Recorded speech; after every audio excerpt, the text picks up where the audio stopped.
remember what happened last time? Anybody? Magica was eager to do a summary before the stream started. All right. Yes. So, Magica, we- it's your turn today to do we- this summary. Yeah. Shiv. Damn it! I've forgotten Nob's character's name already. Riley. Riley. Thank you. Riley and Cormac eventually decided to go to the hospital to talk to. Damn, her name now escapes me too. Jill. Yeah. And we met up with Liz. Liz. Thanks. Names are escaping me at the moment. This is No bad. problem. I got you.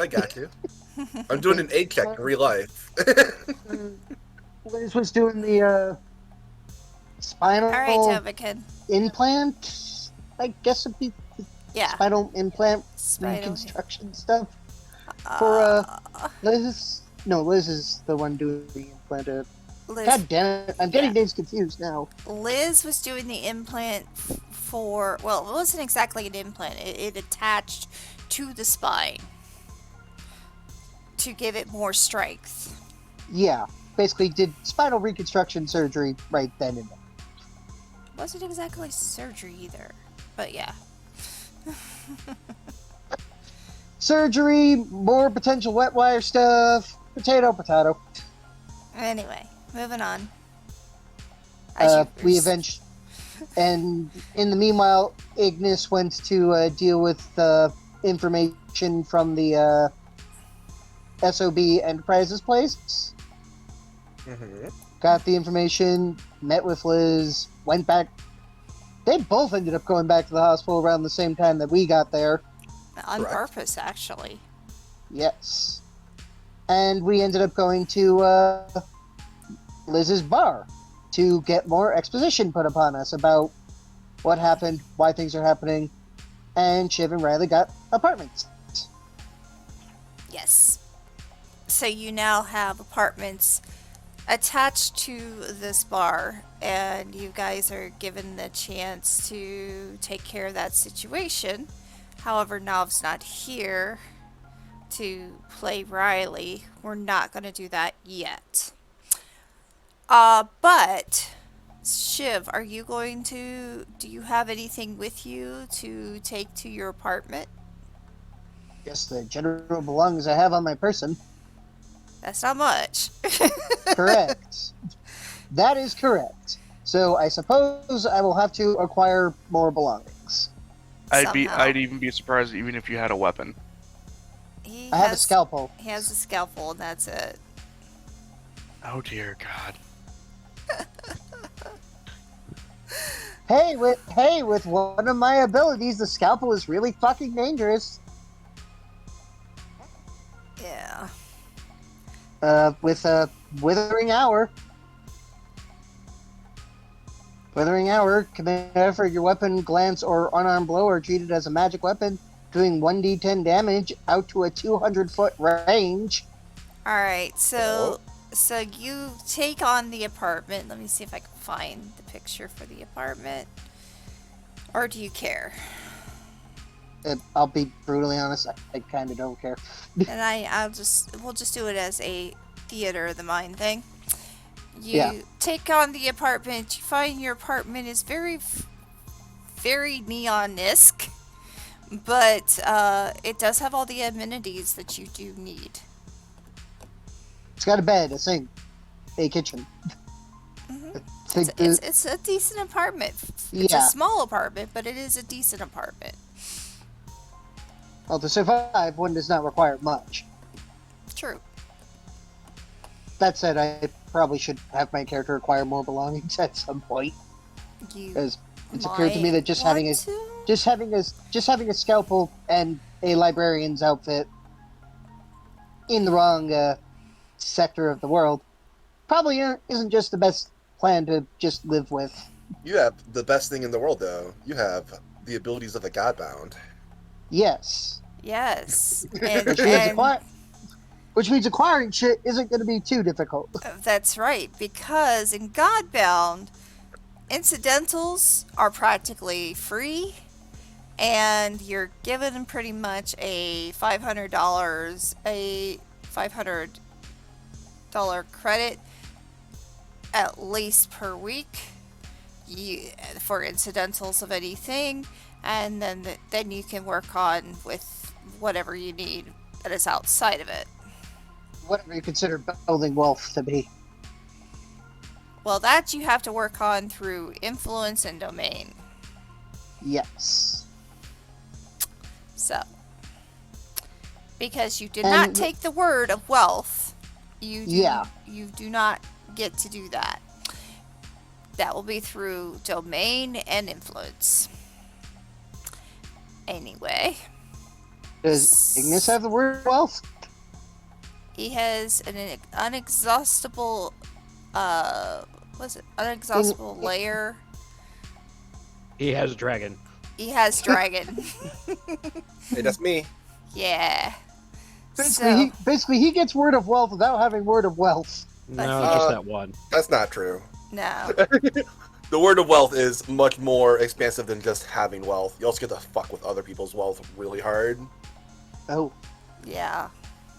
So he has just the unexhaustible hoard. I just have money, which is good, don't get me wrong, but it is not in itself the word of wealth, I promise you. Yeah. Anyway, so he's good to go. The rest of you are not so much, but you should assume that the apartment is going to be pretty much comparable with normal, so you're not going to really have to consider it the costly. It's a typical apartment. Only it's a better apartment than what you would normally get in the lower edge, in the lower circle. So normally, fair enough. Normally you may see the sky in the lower circle when you go to bed because there's a hole in the ceiling. Well, the lower circle is the lower maintenance, or rather, the higher maintenance, mutant lower rats, about. or things like that. Hey, you know what mutant rats are? Target practice. They're rouses, rodents of unusual size. Exactly. I don't believe that. So, anything else that you would like to do, Shiv, before I go to the next person? Not really. He's just going to set himself up and make a list of things to acquire. Okay. Raiden, what are you doing? Is considering if I remember where we last left off, it was also no, it's this week that he's going to do it. Never mind. Hey, so then probably going to go back to Jacob's, continue working for a little bit, Okay. and probably go from there. Because one, I still have a job. Two, if I want to make money, I can just build and sell stuff. Or repair stuff. And Jacob has pretty much made you kind of like his second son. So Jacob will look at you and say, well, how's your first week been going? Well, I mean, I'm still alive and I'm still learning new stuff. That's good. What are you working on right now? That is a good question. I have no idea yet. Well, come over here and I'll teach you something. And he starts to fiddle with a car. And this is the beginning of learning how. This is a beginning of learning how to make a flying car. It's not going to start right off the bat, but you're going to learn a little bit at a time. Just oh god, it's a Pinto, isn't it? Yes. Oh god. Oh, you're making a flying bomb. Good to know. Isn't that just making a bomb? Depends on who you ask. To be fair, it flies, but only in reverse. Exactly. Only in reverse. So you've made a missile. Got it. Gotta have the pencil joke. It's always been a Pinto joke. It's always been in this universe. Come on. It's a reoccurring joke. Anyway, yeah. That's why I said what I said. Yeah. So you go ahead and work with Jacob, and he starts teaching you a little bit about the Pinto and the things that are interesting that's not normal for a normal car to have. And starts trying. It's going to take a while, but you are going to slowly learn how to create a flying car. Wait, question real quick. Only it will go backwards. Yes. Is there currently cloning tech? We'll talk about that today. No. It's okay. What about more like creating like robot, like little robotic creatures? Yes, those are Is possible. that a thing yet? That is a thing. It's not common per se. I mean, yeah, you do have people who use a little robot that goes around them as like a phone or like a transmitter or something like that, or a comm. Of like an actual like taking and making an actual animal. You want to make build a giant robotic. Are you gonna build a giant animal? I'm thinking of like a honey badger, a robotic honey badger. For those not in the know, for whatever reason, this man is obsessed with honey badgers. This is my answer to you.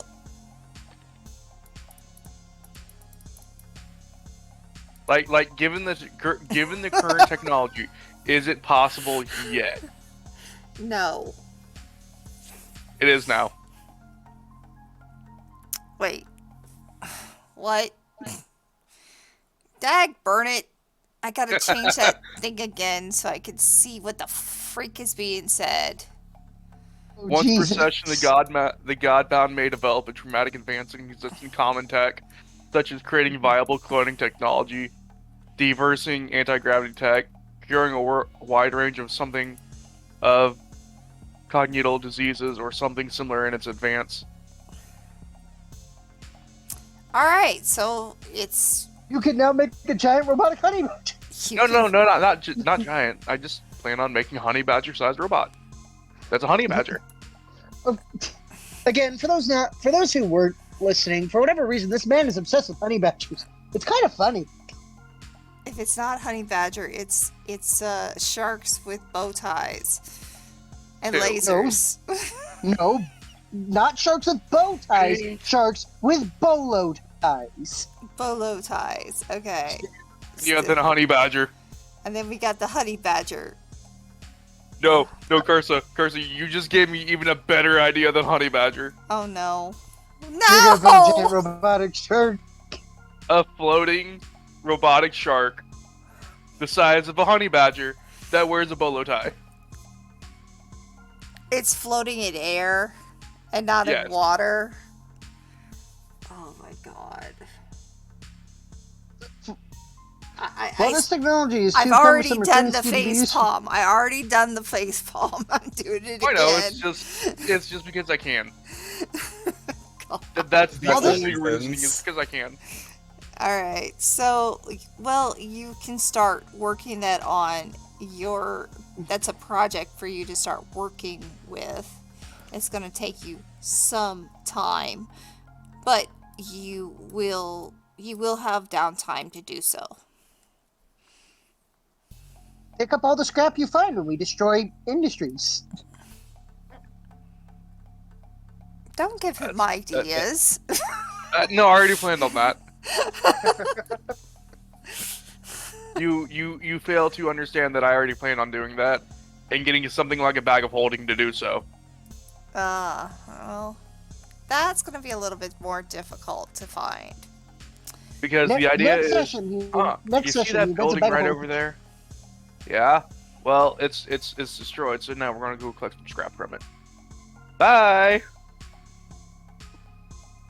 When you get there, you see construction crews working on cleaning up the stuff that's been broken. But all they're doing is cleaning it up. Alright, so is that it? Is that all you're going to be doing with Jacob? Is starting to work on a honey badger? Or whatever, or the floating. the floating That's shark? just later on for me. Okay. That's also purely because I wanted to. So right now you are actually working on a On the Pinto, Pinto, yes. and learning how it works. The only car that refuses to move forward, but It will fly backwards.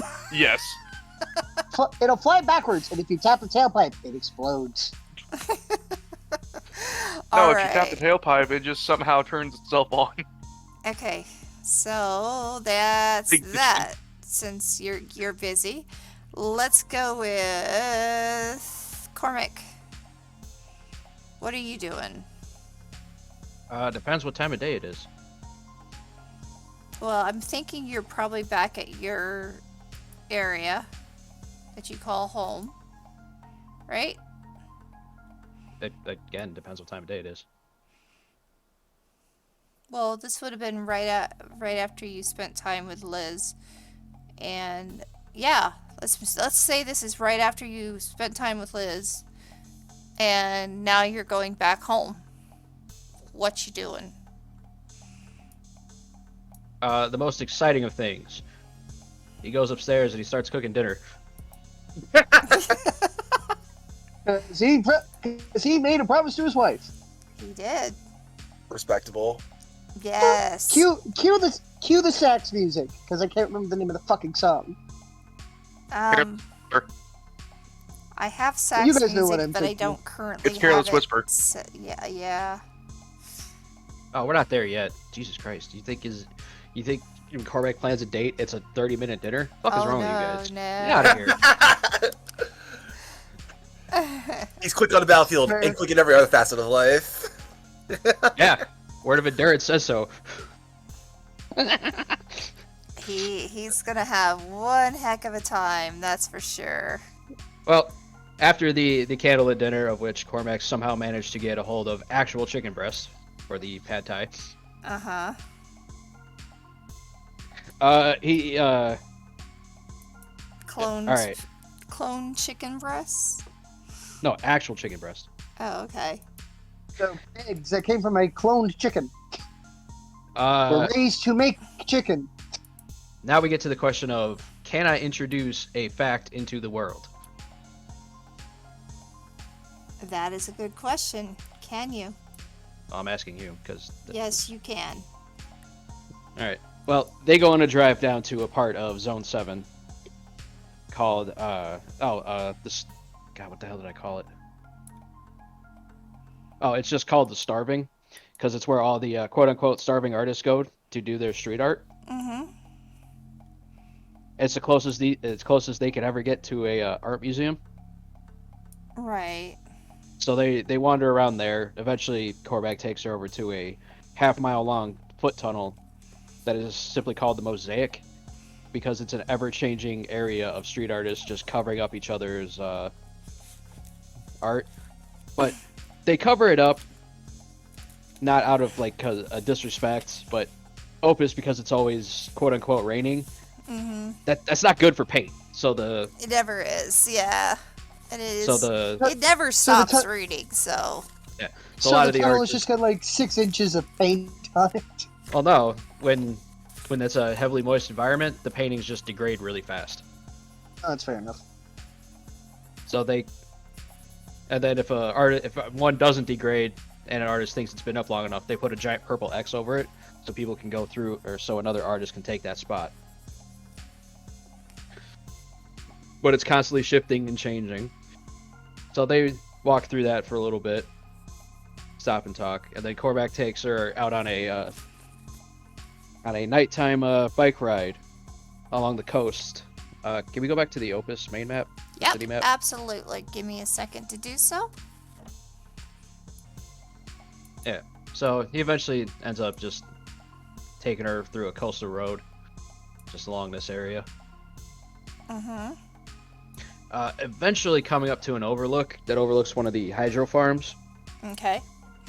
which is actually a pretty popular spot for couples, as this particular area has, with the security lights that are basically on all night so people don't run around stealing shit Mm-hmm. around the hydro farms, with the constant quote-unquote rain. At this overlook, it hits the light at the right angles to almost make it look like it's just like crystalline rain, like prismatic crystalline rain. Mm-hmm. So a lot of couples just kind of sit at that overlook and just kind of stare at it. Sounds beautiful. And then during this because they're probably soaked through, they've been out for a while, so they're under a blanket. We will nickname it the Crystal Overlook. Korak puts his forehead to Kaya's, and he says to her, "I know it's not, or that's not his voice. I know I don't always express exactly how I'm feeling. And I've been told showing is better than telling. And I think the recent changes that have been done to me, I have a way to do that. And I'm gonna commit effort for the day to miracle out of something for the word of passion to basically exactly show her how Cormac feels about her, which she's gonna feel what he feels." Oh, wow. So it's a form of cosmic empathy? Yeah. So Neat. she will give you a loving embrace and thank you for that feeling. How are you able to do that? That is so beautiful. I don't know. They tried to explain it. I stopped listening. How is irrelevant. Would you fact ever that I want can. me to do that? That take and become like you? That would be your choice. It would be our choice. I would not be against it. Have to consider it. Maybe, perhaps in the future. But in the meantime, thank you so much for this. I've enjoyed the wonderful day we've had. I've we're not missed done. this time. We're not done yet. And then they share a passionate kiss. Camera pans up to a time lapse to the morning. Uh-huh. Background, nothing's gonna stop us by Starship is playing. What? No, get out of here. Make Aw. me beat you. The camera eventually pans back down to the cafe.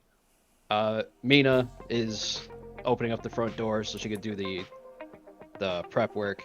She's traded in her bubblegum pink hair for like cotton candy blue. Nice.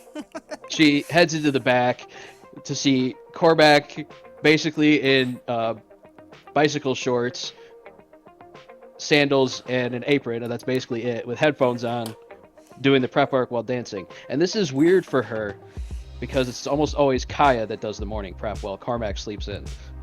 Wow. Yeah, I would think that'd be weird.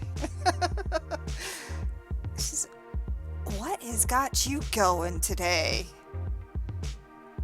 Oh, he slips the headphones off. Oh, well, Kaya needs some time to recover, so I'm taking over the morning duties.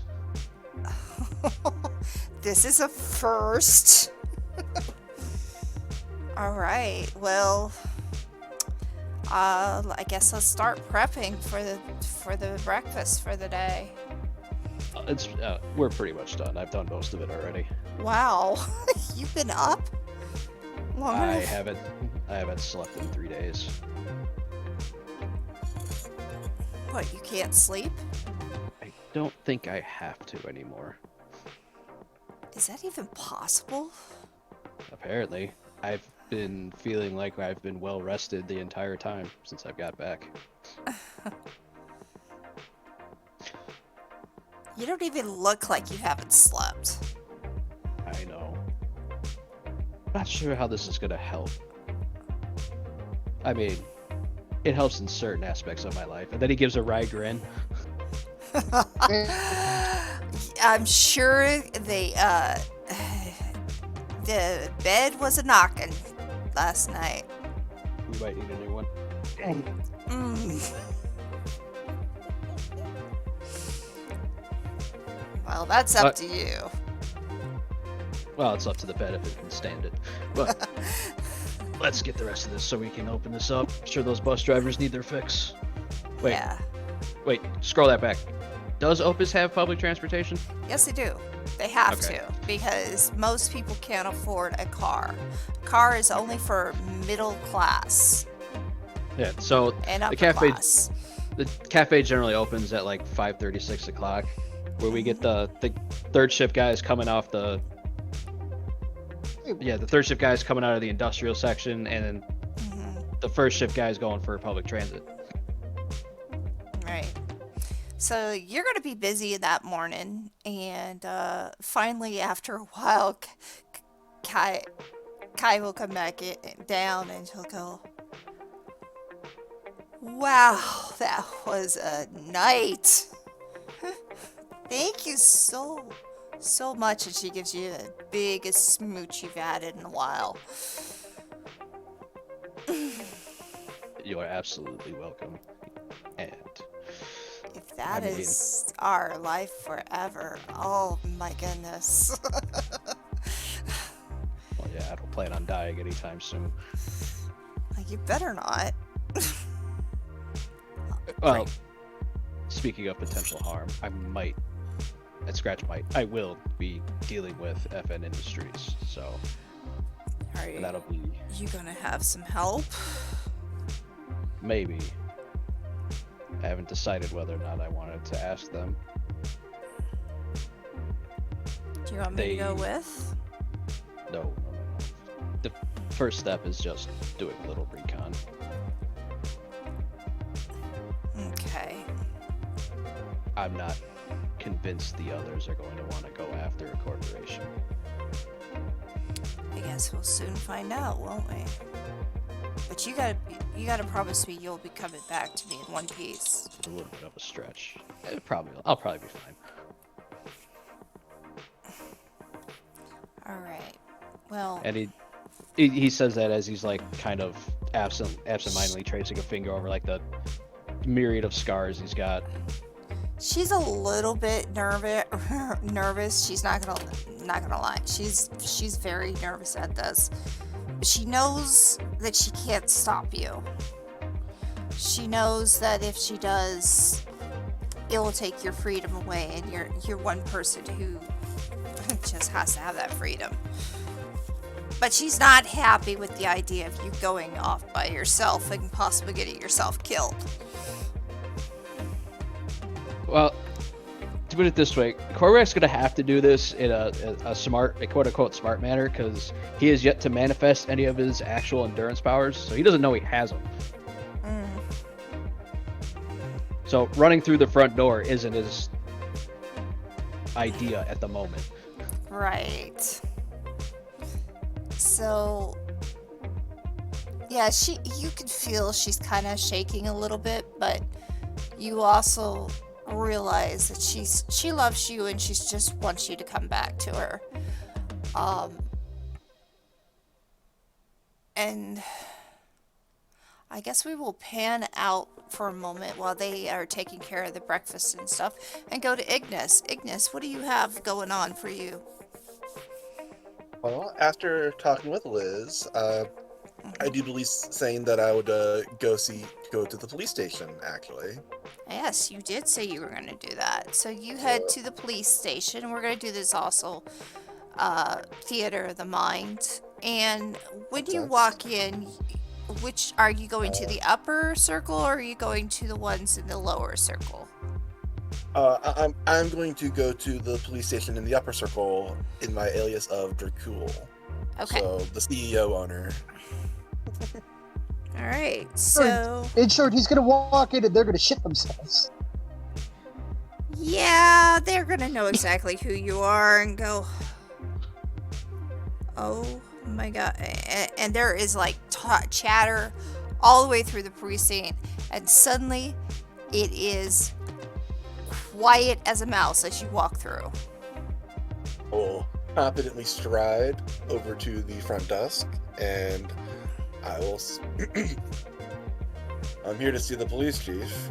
Is he in? Right away, sir. Give 1 moment. And they call the police chief, and he says, "Yes, you can go through." Wonderful.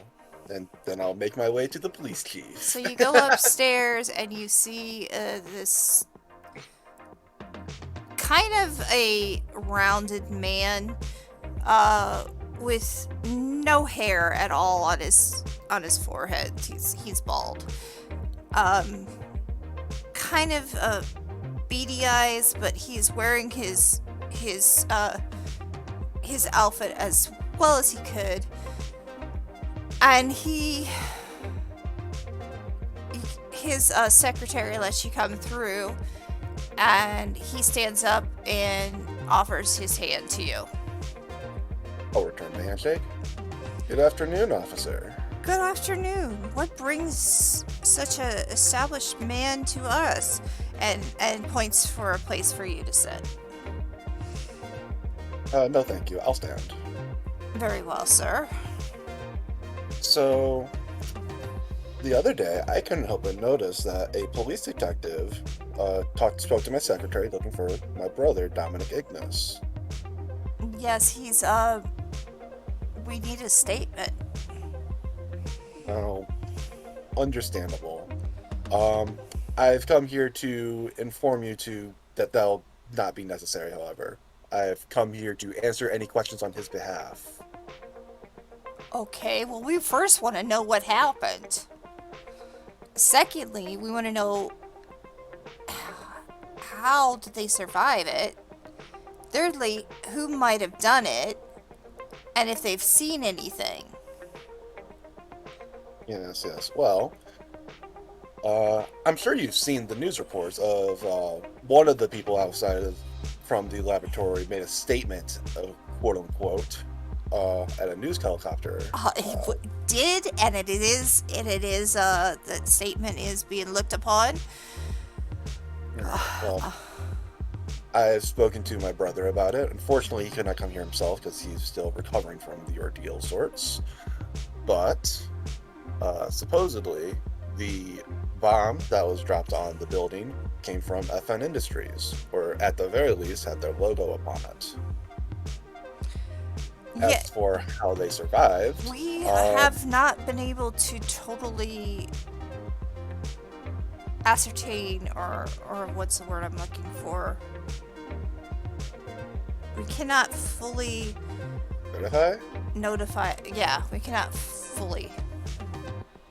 Understandable. A logo is hardly damning proof after all. There is damning proof, but we cannot fully accept it at this time.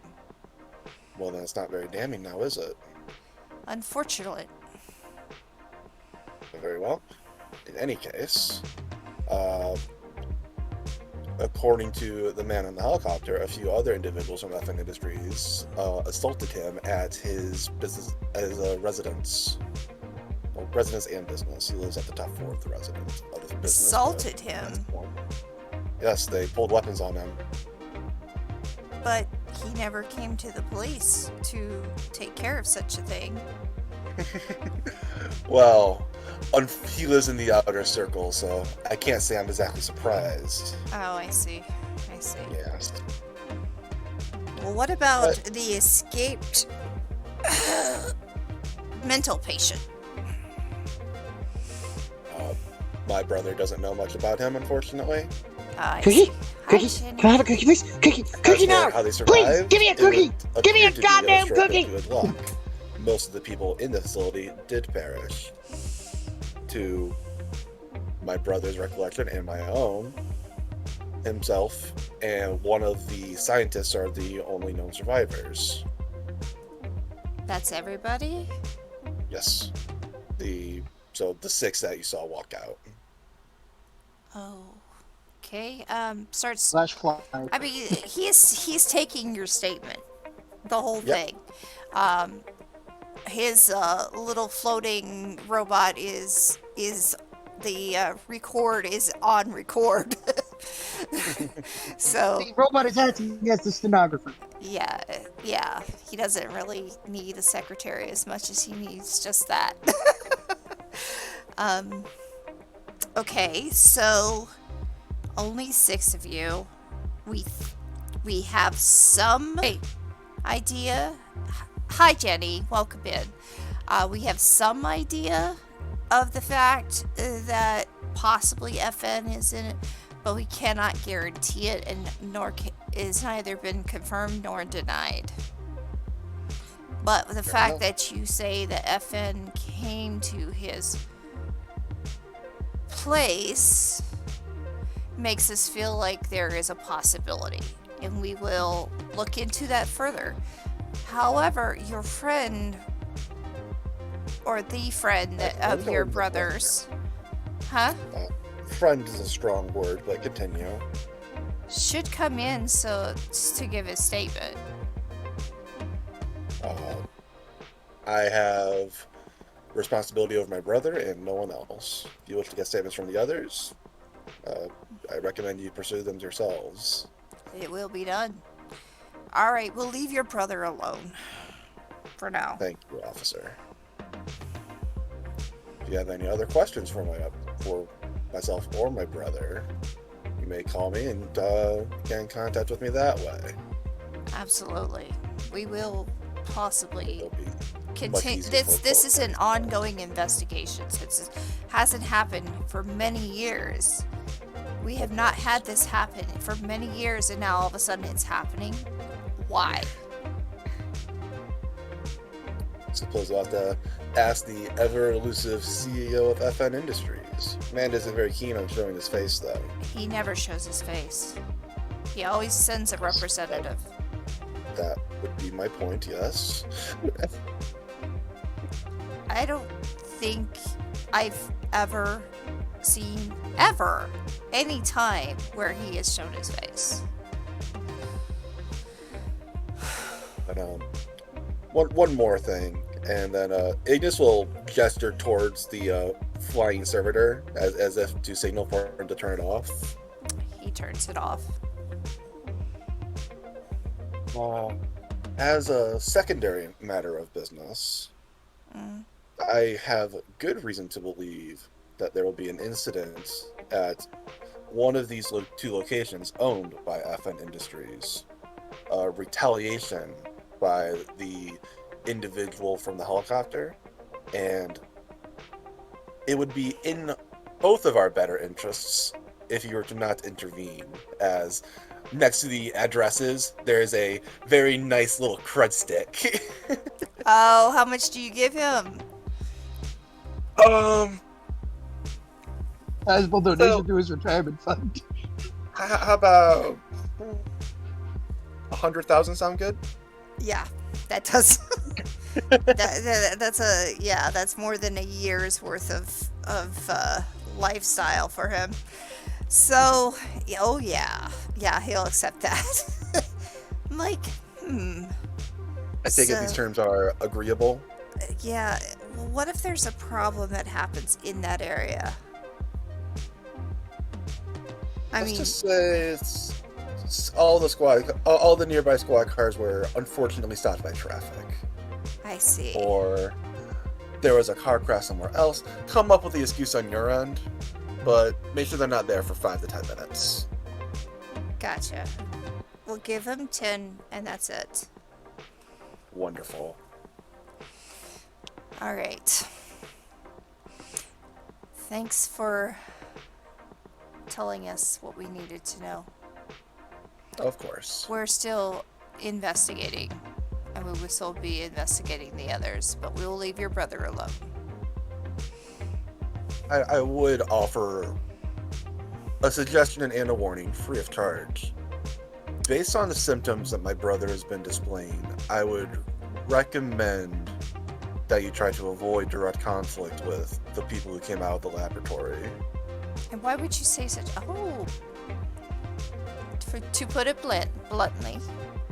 To put it bluntly, I believe that the SOB laboratories were, I don't know if they're doing it on purpose, or, well, of course they're doing it on purpose, but perhaps Very welcome. the experiments were more successful than they thought they would be. But I believe they were making some form of super soldier. They've Right been now? making super soldiers for some time. I Yes, mean, but I believe these ones are a bit different.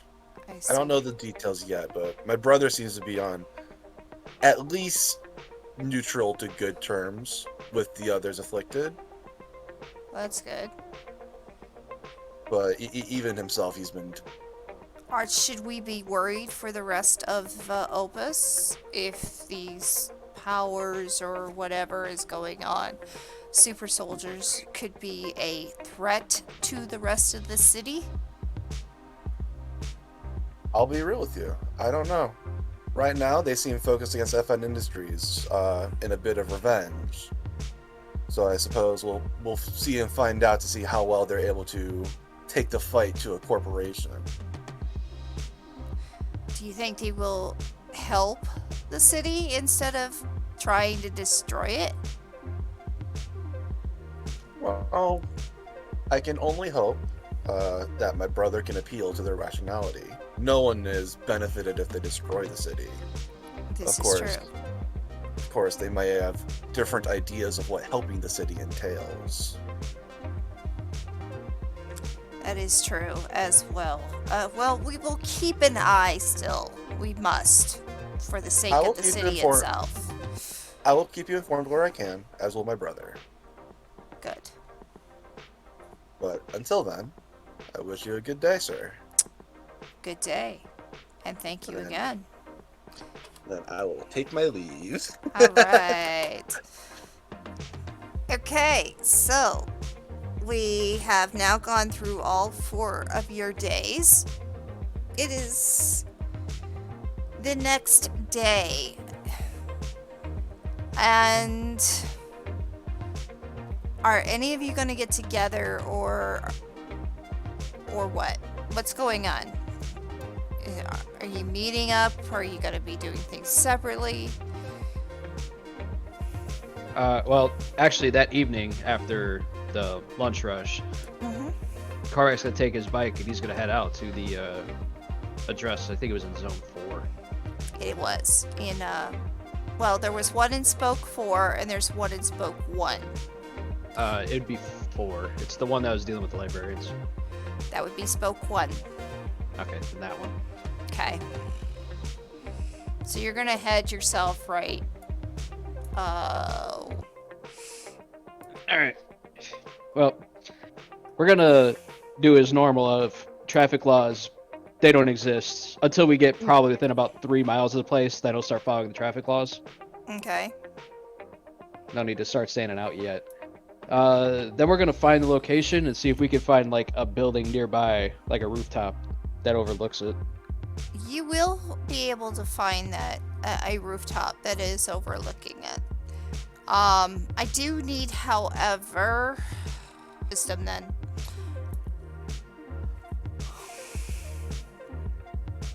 I think I just barely succeeded. Nope, I failed. That's fine. You definitely failed. So you know how to get up there, but you don't know. Well, you know that there is a place up there, but I'm not sure if you know how to get up there. Sure, I do. How are you gonna We do teleport. that? We teleport. Oh yeah, you teleport because you have the ability to teleport. All right, use your effort. All right. That's committed. It's committed for a scene because I actually have the gift. Okay, cool. So you have the ability to teleport. You teleport to the top of the area. You look around. You really don't see anything going on. Well, then we just sit on this roof and watch the that address that I was given for a few hours. All right, for a few hours. Let's do another wisdom check, please. We'll do 1 per hour. Okay, you finally see something. You start to notice there are some people that are heading in. They are not wearing the normal colors. They are wearing black and white. They're heading in there and they are taking, and there's boxes that they have. There's containers, and they look like a special type of container. And and you start seeing that flowing in and out of this building quite often. The containers themselves could hold a person. Watching probably till like midnight-ish. You do notice every time that they open for the shipments that there is always at least 2 guards in the area. Okay, this address, is it like a building in like the middle of an urban setting, or do we have like a warehouse that has like an outer yard and then a fence? It has an outer yard and a fence. Alright. Well, we're gonna watch for a few hours to see if we can get a rough estimate on how many guards are on the in the outer yard, because there's no way I'm gonna know how many are on the inside. Now we're actually going to go to the map.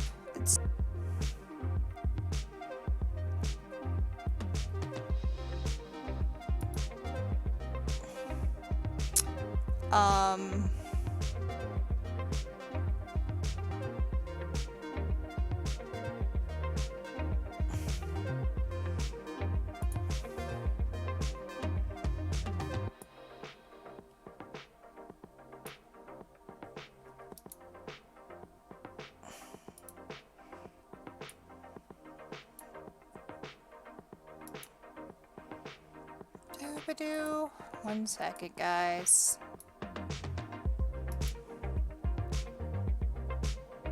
You know that there are 3 bays, and every time a bay opens, there are at least 1 or 2 guards in the area. It is a constant flow that is happening. I do not have the outside of it, but I do have the inside. So there we go. Alright, and then like the outer yard's probably what, 200 feet on each side? Oh, maybe not that much, that's a lot.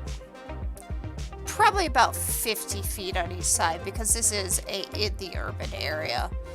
Directly in the urban area. Alright, and every time one of these bay doors open, there's 2 guards there on the inside? Yes. Alright. How many guards are walking around the outer yard? 6.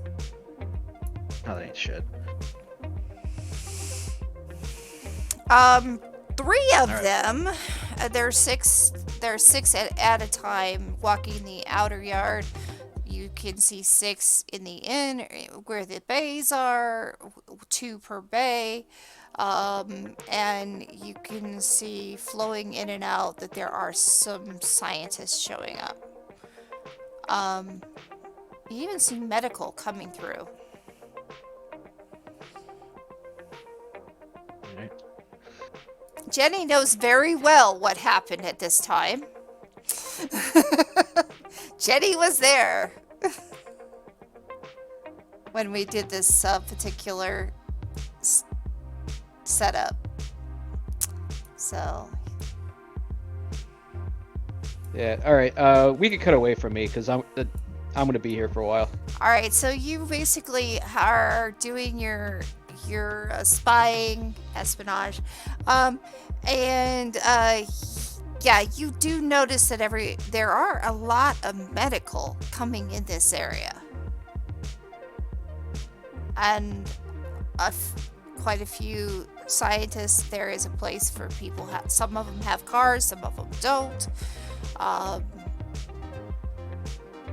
It's very busy. So. All right. Well, we can cut back to me when it's deeper into the night, and we'll see if it stays as busy. Okay. Moving on to the next one. who wants to be next? Well, after probably both him and Jacob getting aggravated with the Pinto because it's a Pinto. Well, it is a Pinto. Pintos don't work very well. They always go the wrong direction. Knowing Raiden, he's probably reading at this time. Reading?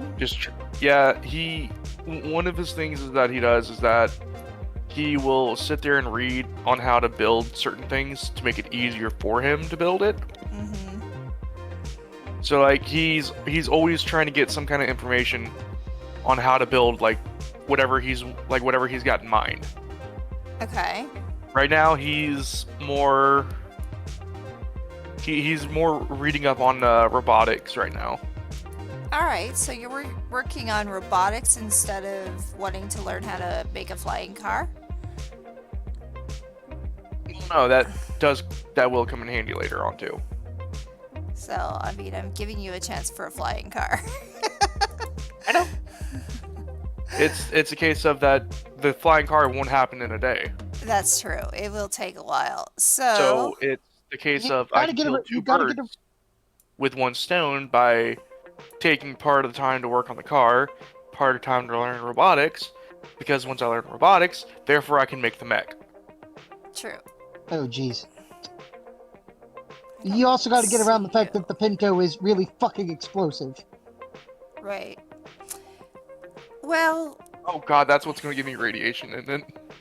I didn't say one way or the other. Oh god. Anyway. Where we're going, we don't need roads. Kaboom! So you continue to work on the car, and of course it does this little spatting back and forth, and this Pinto trying to make it a flying machine is becoming more of a hassle than you ever thought it would be. Begin to realize how inefficiently designed the stupid thing is. And he tells you we're doing it on this car because this is the worst car anyone could ever work on. And if you can learn from this car, you can learn any car. The Ford Cortina station wagon was pretty bad. We don't have one of those in this. Shush. I just imagine Raiden at one point just like him and Jacob Jacob can't figure out why it's not turning on. Raiden just kicks the tailpipe and the car turns on. Well, the motor is in the back. That's the reason it was so explosive. Okay, so yeah, it turns on and he goes, "How did you do that?"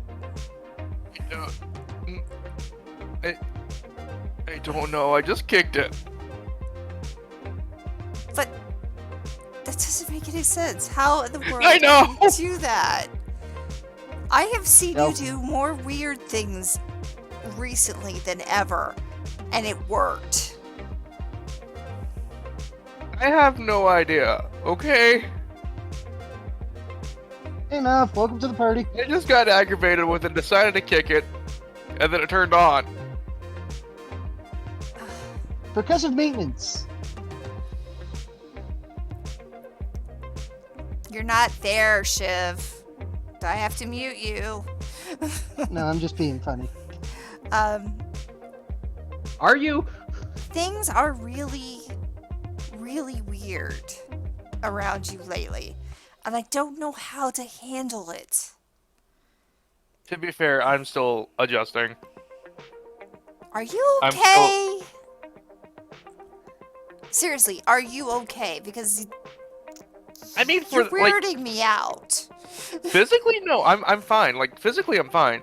It's just I'm still getting used to all this new stuff that I'm able to do.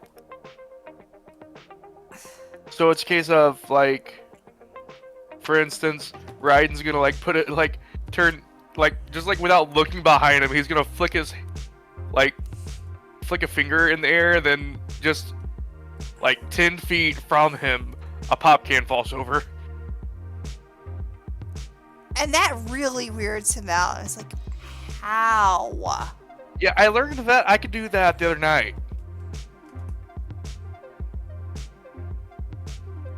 Have you even been checked out? Honestly, no.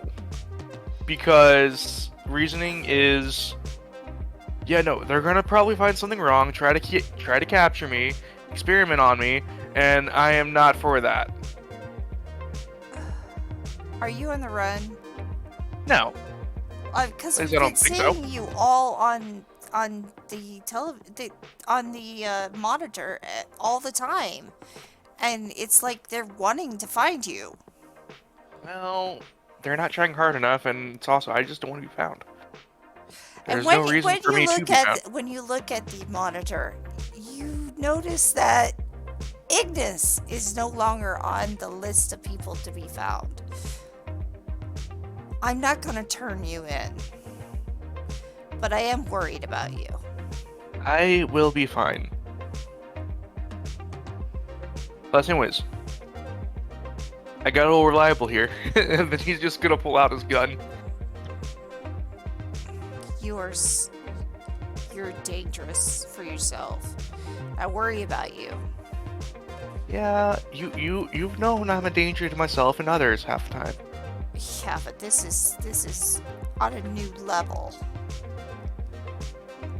I understand that. New level. I know.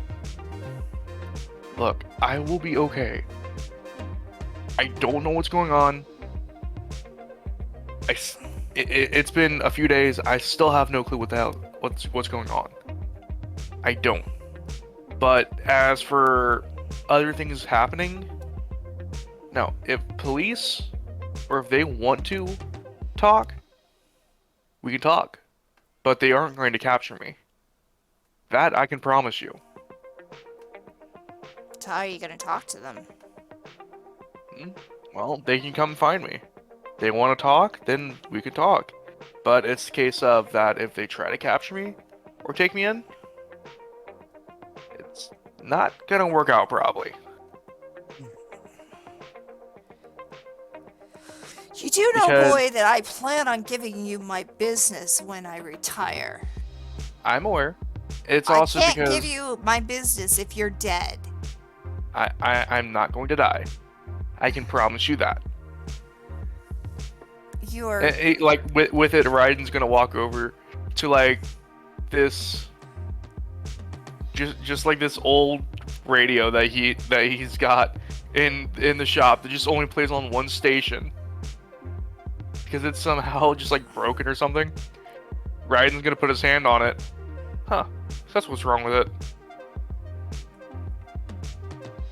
Hey, I can fix that. I can fix this in like a couple hours if you want. I just want you safe, boy. I will try my best. You worry me. And I'm sure you worry your parents. Yeah, that wouldn't surprise me. Especially now. Yeah, I know. It reminds me I gotta go visit them here on the weekend. I definitely believe you should. But I plan to. I'm glad you keep staying here. I mean, I do plan on giving you this when I retire. And I mean, it's not hey, I literally this. If someone tries to steal from the shop now, I wish them luck. Because they're gonna need to be lucky if they're gonna steal from the shop now. And we're gonna head towards where Riley is, because Hold Riley's on. down with it. Yes. Before we get to that, Mm-hmm. he's planning on giving you his business. End of joke.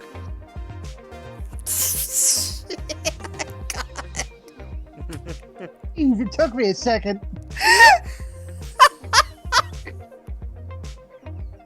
Only sometimes. Oh my god. Oh, I always, I swear.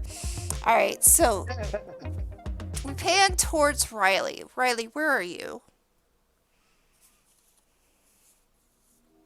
Riley. I don't know. Probably still back at the bar. Alright, let's head back to the bar. You've been given your key, and this is... You have had time to move in, if you would like. Now, when you get back to the bar, you do realize that this place is pretty hoppin'. For being a bar, and for being where it's at, I'm not gonna put people on here, but it is packed. If you want to go upstairs, I'll put that out, but you pretty much see this place, and I'm gonna make sure we get this. Everybody seems very cordial with Liz, as if maybe that is her cult. Now, as a Godbound, you can make slowly and influence people and end up having kind of a cult. People who believe in you and care about you and treat you as if you're a god. So this is kind of her domain. That are in this, that's in her dance area, they kind of treat her, they kind of like her worshippers, her cult. Right. Because they gravitate towards Liz herself, as if they are, as if she's a goddess and they are her worshippers. Are they wearing robes and doing secret handshakes and junk? Huh? Are they what? Are they wearing robes and doing like funny handshakes?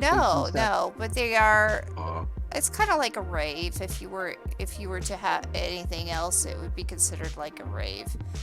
But they definitely are more than just goers. They're there, and Liz will go around and she will say hello, and they act as if she is a goddess.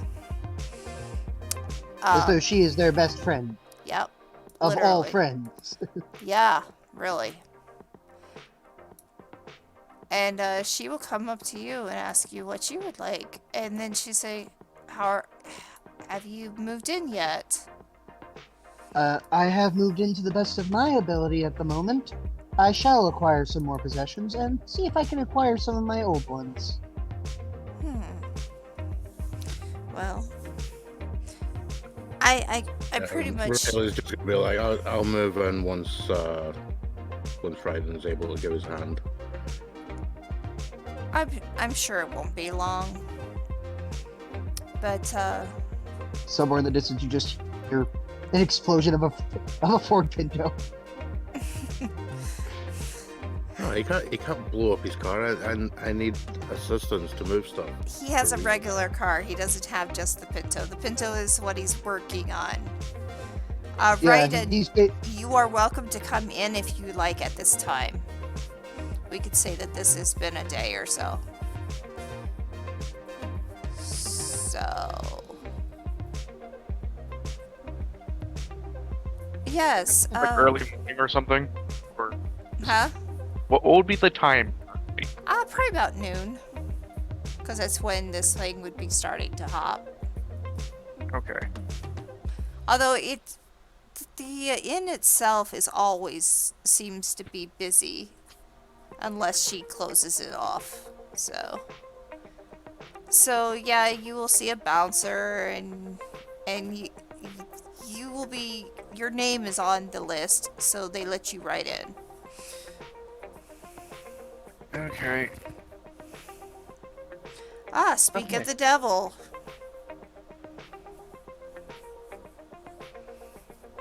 Raiden, come on over.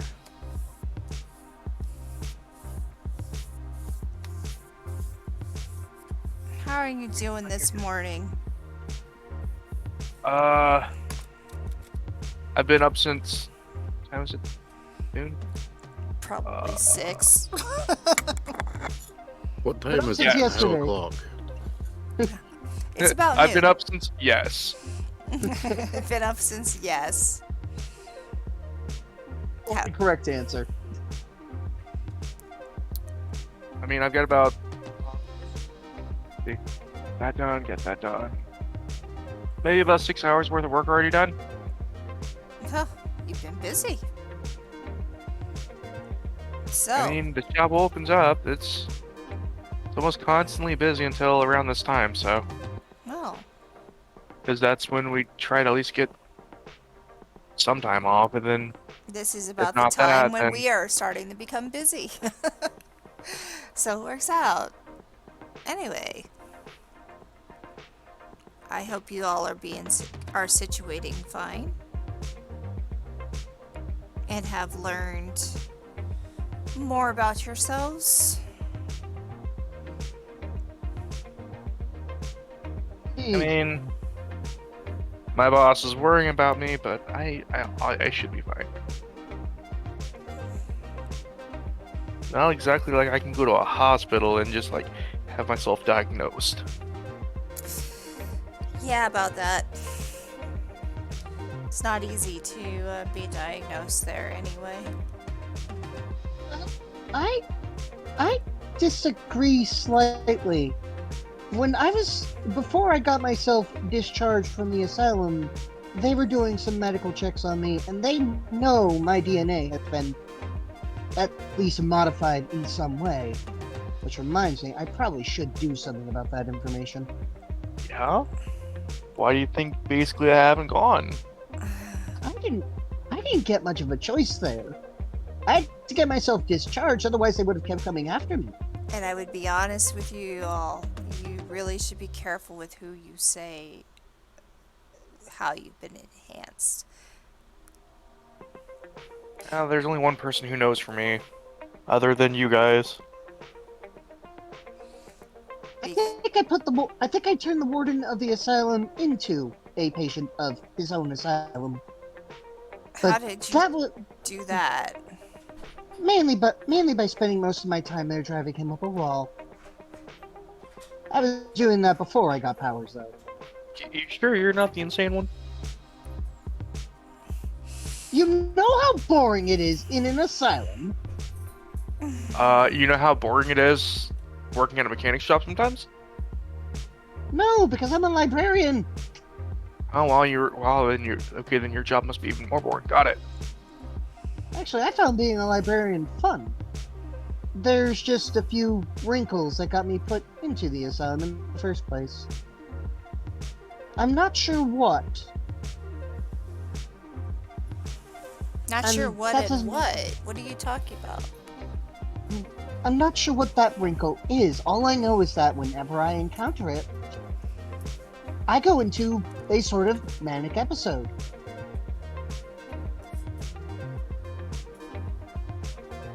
And that's the only way I've ever been able to describe it. It was the reason why my parents wanted me to commit myself to an asylum. Sounds wait, a lot of. That's confusing.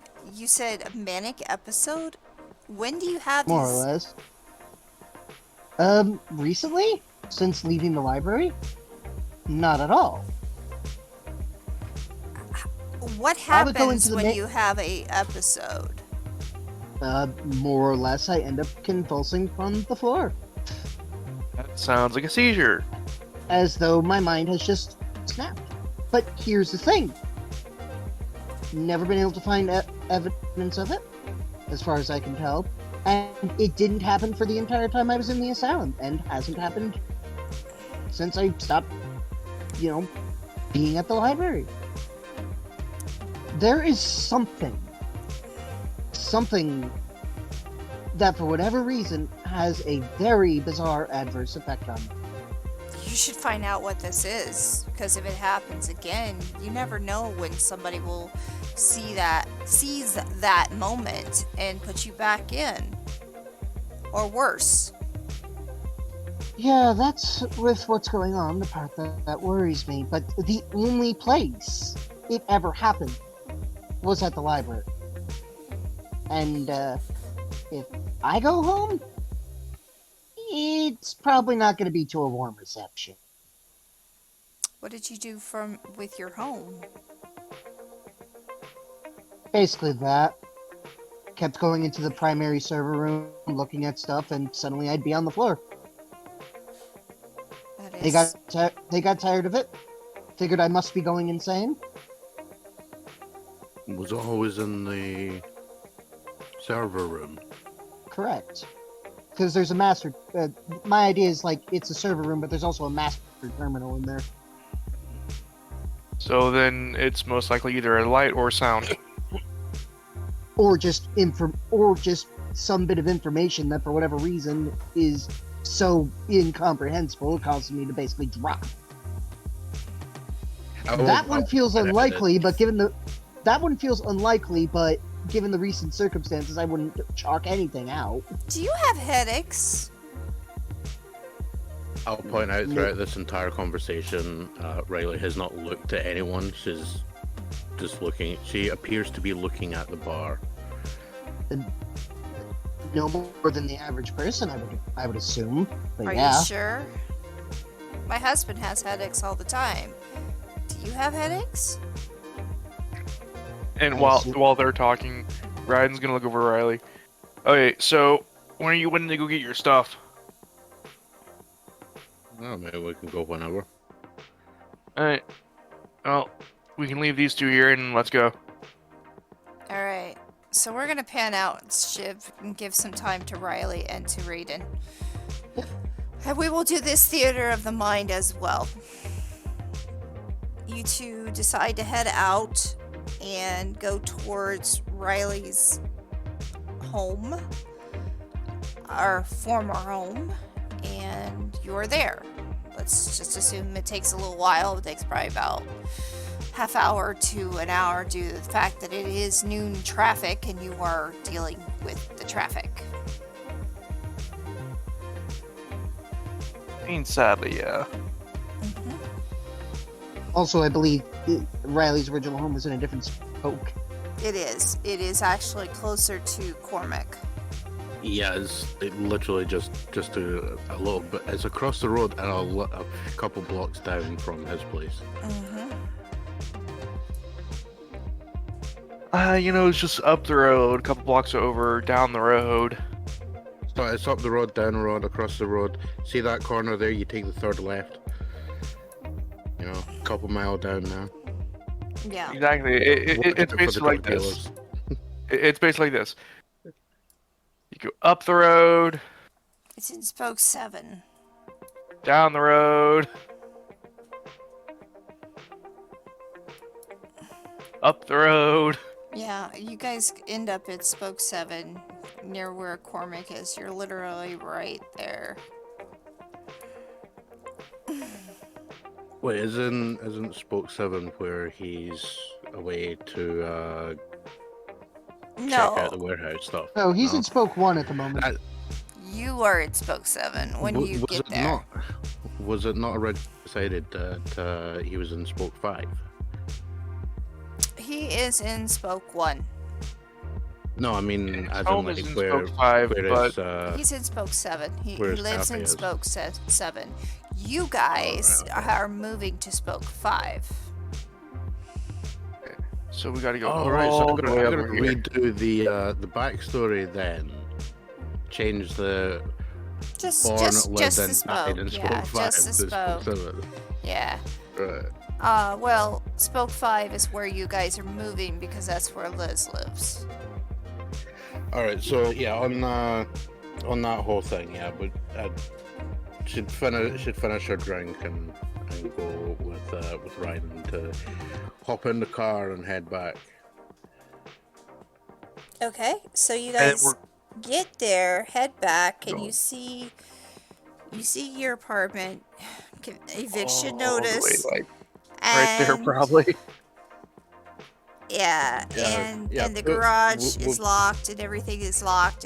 It's hard for you to even consider getting in. Obviously, I would give them the directions round to where the, like the back where the where the garage is and that. Okay, so you head towards the back of where the garage is, and of course it is locked. Huh. Oh, well. Now, hold on. Is it like... What kind of lock is it? Oh, it's padlocked. Oh, so it's just a regular padlock. No, that's just one of the things that's there. There's quite a few locks. I mean, his stuff has been confiscated. Raiden's just gonna be like, huh. Alright. Okay, that's interesting. There's now 2 Amy on the map. Oh, well. We don't have to worry about that. We're just looking at that spot where you're at right now. Raiden is going to go into the back of his car and just start digging around right quick. Man, where is it? Ah, there it is. He's gonna pull out just some bolt cutters. Alright. You know, I half expected you to have something a bit more high tech. Or a crowbar. Raiden's just gonna shrug. It works. But, So you're gonna clip the lock, the bolt. Any deadbolt-like lock. Yes. are there electronic parts to the locking? Yes. Out of curiosity, wow, I forgot. I just blanked on your character's name for a moment. Raiden, what's your strength? I was about to ask that. What is your strength? Average. Oh. I was gonna say, why didn't you just Dexterity's whistle higher, up the though. padlock? You could still cut the padlock That's mine. with average. I mean, that's the point. Is I've got you're also 13 using strength. bolt Is cutters. that average? Yeah, that's average. That's more than average. That's actually You're above average for you're 13. above average.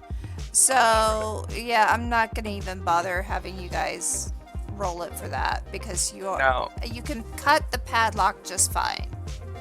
Now, for the hacking bit for the electronics, do I need to roll for that? Because I have a 16 Yes, in if you're intelligence. going to hack, you have I to have roll. a 19.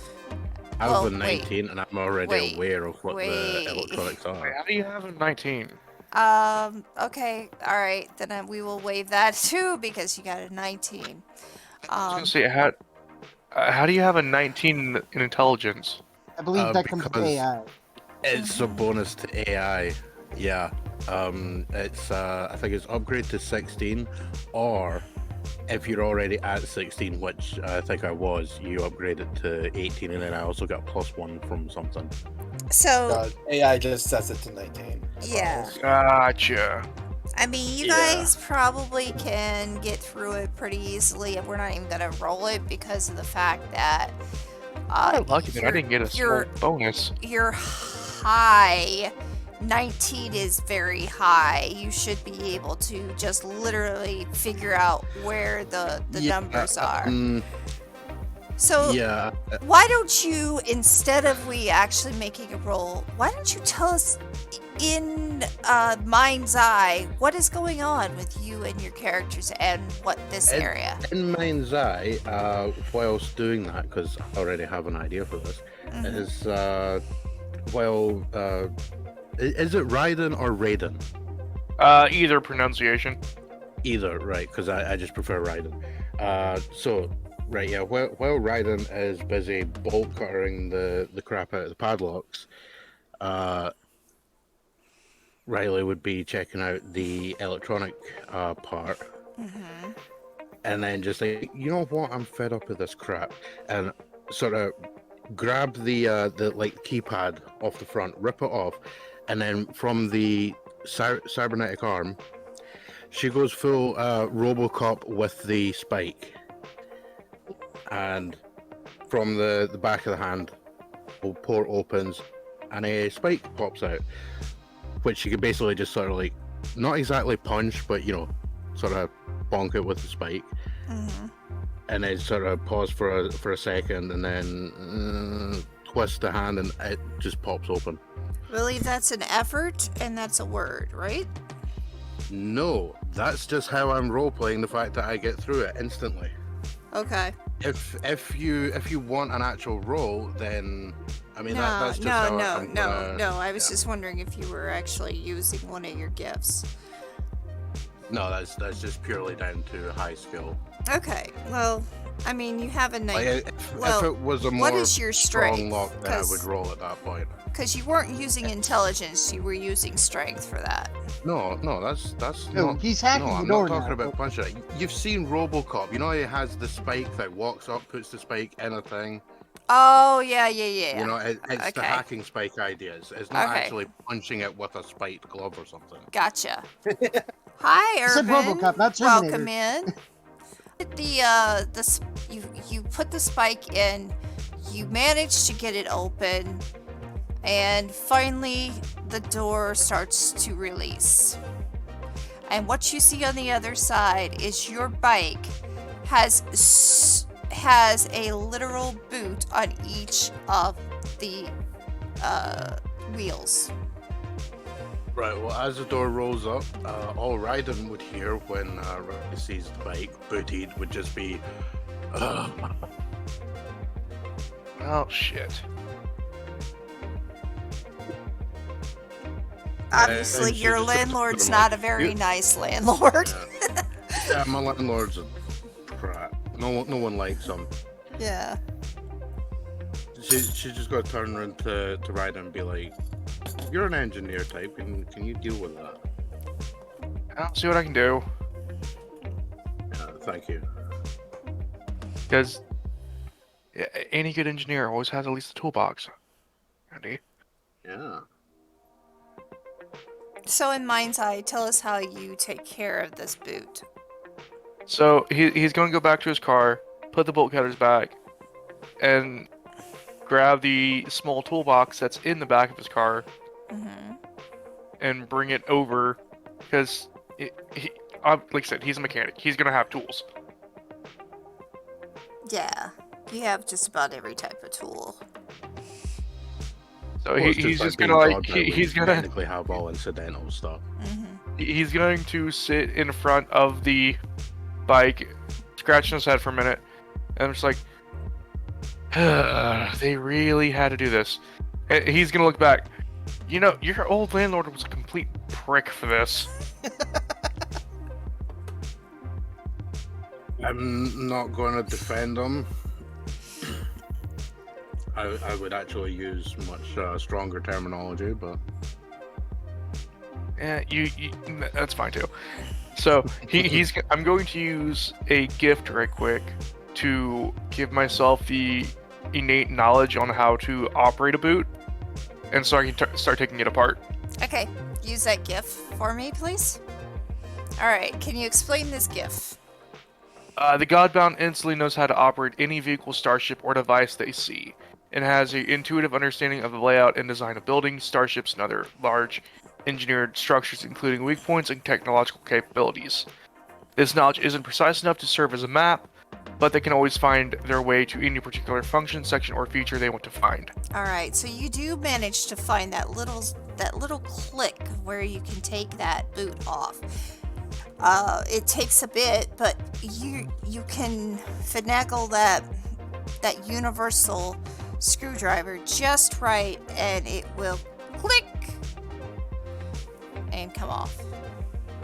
And then he's gonna move to the other boots and just keep going. Well, now that you have the blueprint in your mind, you literally can. It's done within seconds.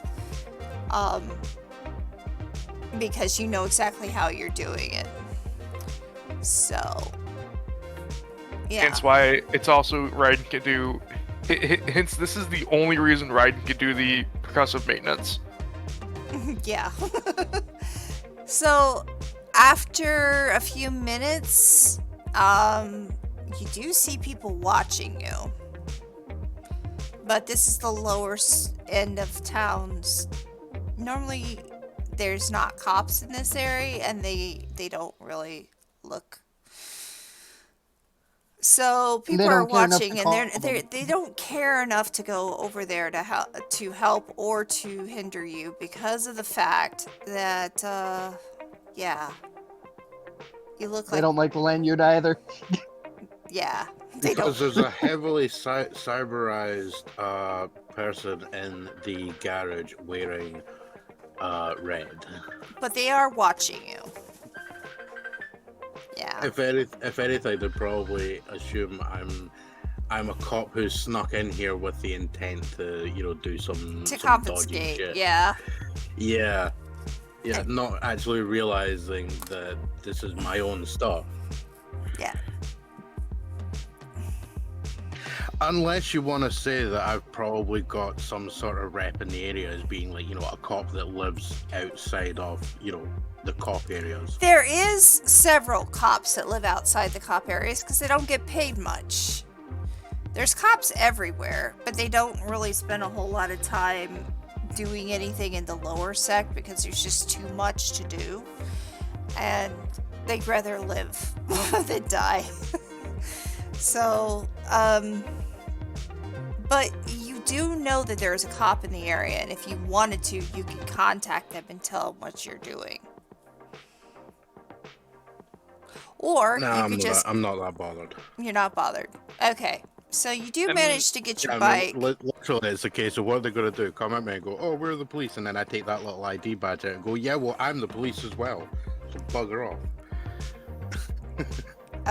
So you do get that bike out of there, and they notice that you're not attacking any of the others. You're just taking that one. So they kind of feel like, okay, maybe this person actually owns this, maybe not.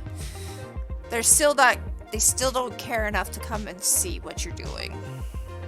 Yeah, I mean, they would figure it out when, once the boots are off the bike, all four of them, because it's effectively a Dodge Tomahawk. That she'll walk over and be like, "Oh, nice work. That was quicker than I expected." Yeah, In fact, I'm pretty sure that's actually quicker than if you had the key. It's pretty quick. It is pretty quick. Ryan's just gonna shrug. I know how to do stuff. Fair enough. Well, it's definitely useful. And yeah, she'll reach it in a pocket in the jacket that clearly doesn't have pockets, but shh. And she'll pull out the keys. Okay. You want anything from the inside of the house or just this?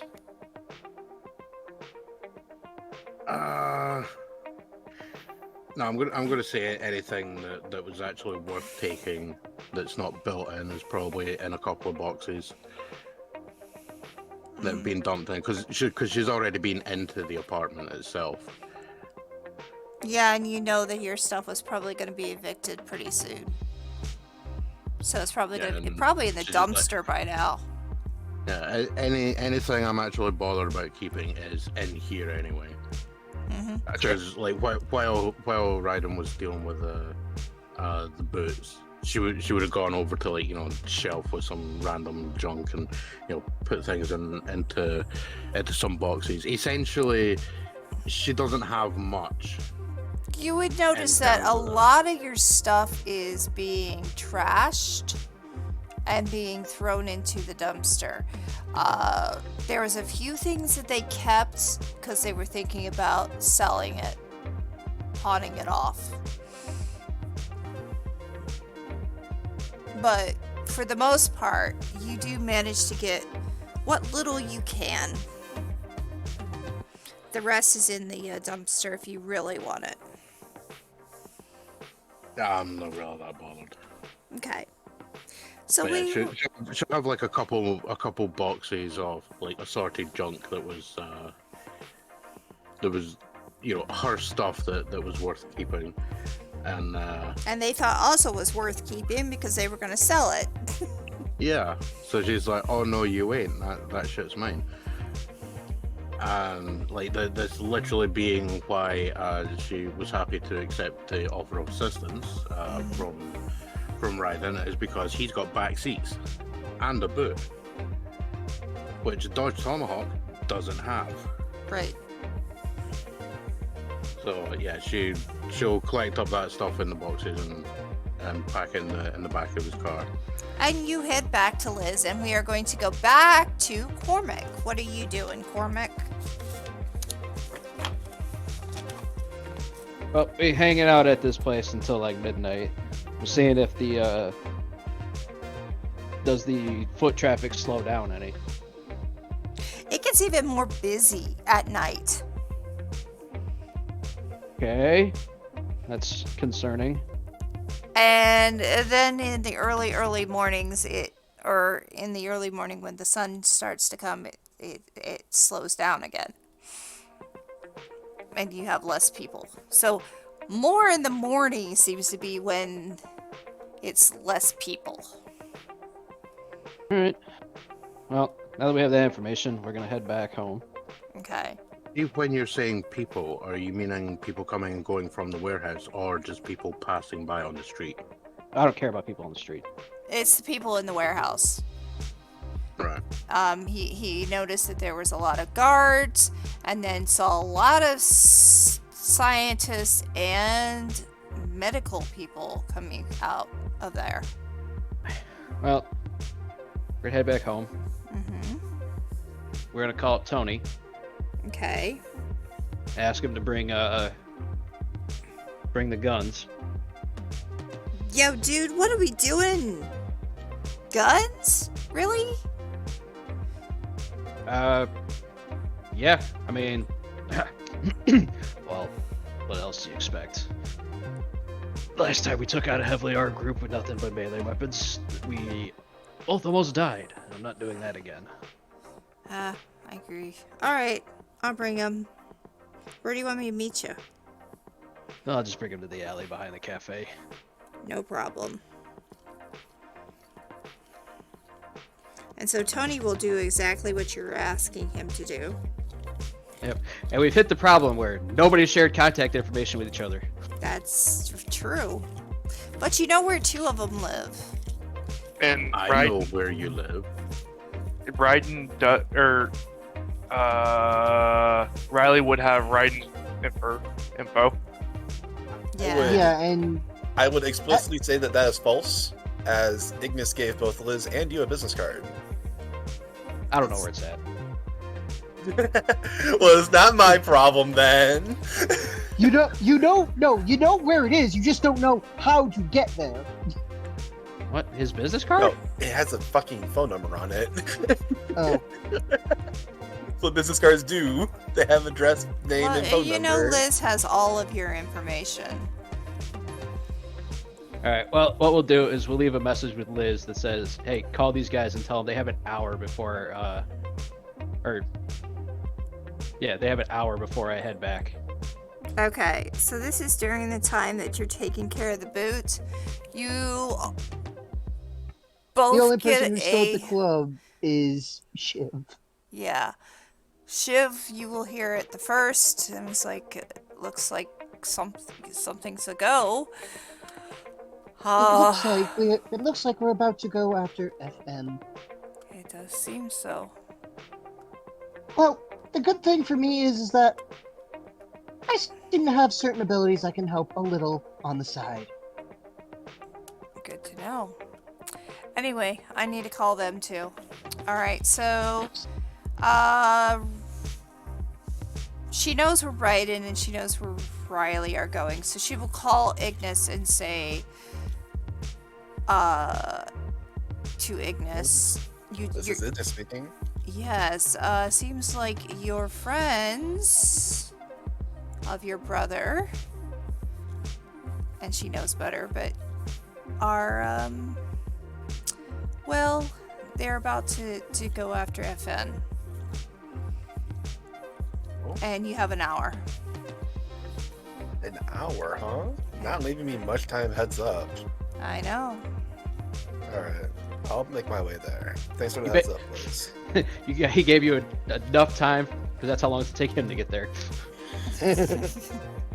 And then Riley and Raiden will also get a text instead of a call. I just imagine just like if she would have called, Raiden just be like, he would have hit his hand like, oh, she would have been hearing it at first, like, fuck. Yeah, you don't get a call, you get a text. You hear the vibrations. You look towards the vibration. Your hand slips. Ow! Son of a bitch! Oh, that's a shame. I was actually picturing it like, yeah, hello. Oh God, no, not the mime, no! Ah! It screams and tire screeches in the background. And of course, you get that one sound clip of the guy banging the car hood, going, "I'm fucking here." The most dangerous ad lib in history. All right. So yeah, you get that text, and that text is basically saying you have 1 hour to get to Cormac. And I imagine we all just go and converge on Cormac. Oh, it looks like you're getting at least your boxes later on tonight or today, whatever. All right, so I will get in my car. Mhm. I will load up my car's trunk with, we have 5 PCs, right? 1, 2, 3, 4, 5. Yeah, with 5 rifles and 5 bulletproof vests for anyone who wishes to have them. Oh wow. Okay. All right. That actually seems pretty useful. Yeah. I mean, I own a weapons and arms company. He does. So yeah. Technically, where do you think Raiden got his gun? Listen, I don't know weapons and armor is already sorted out for, so it's better to come over prepared than under prepared. Exactly. That is fair. And then I will make my way to minds. Spoke 1, I believe. Yeah. I was in 2 minds Spokes- are considering you if I should have gear. But I figured that would probably be like immediately picked up if the character is registered dead. Are we meeting in Spoke 1 or are we meeting at Cormac's tea house? What did I it say? believe it's probably going to be Spoke 1. Yep. Considering they that have, they have an hour to get to there. You have an hour to get. Oh my gosh! And there's traffic. Well, I mean, that's my car irrelevant for flies. Shiv. It's irrelevant for Shiv. Yeah. So you end up over in Spoke 1. Like, I mean, Shiv just pops out of well, a screen somewhere. The You probably don't want to start burning effort before we go into a fight. miraculously, It's scene effort. Right. all So the you can't. traffic jams Hang on. don't So you stop use it, and the scene starts. You don't get it back. Oh. Okay, then I need to find a vehicle. Because I do not have a vehicle. Well, there's public transportation. I mean, the whole thing is, if you want, we could just say that, you know, the message arrives like literally as me and Raiden are pulling up at the bar. Yeah, you So can do there's that. like a quick 2 seconds. I run up with the boxes. We head back, grab Shiv, throw him in the boot. There you go. and Let's drive go with over. that because I think that'd be the easiest way. Otherwise, Yeah. Shiv is not going to make it in time.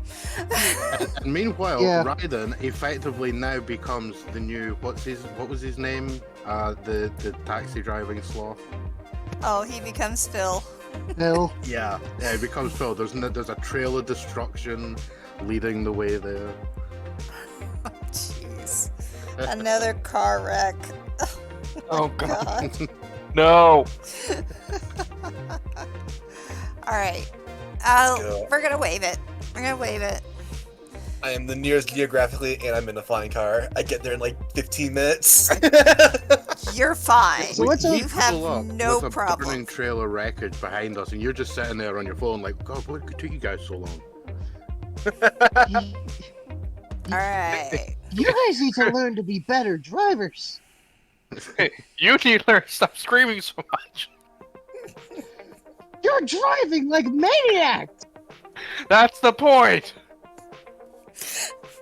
So you guys pull up like madmen, and Cormac is shaking his head. It's like, okay, and you were bitching at me for not being subtle. Good job.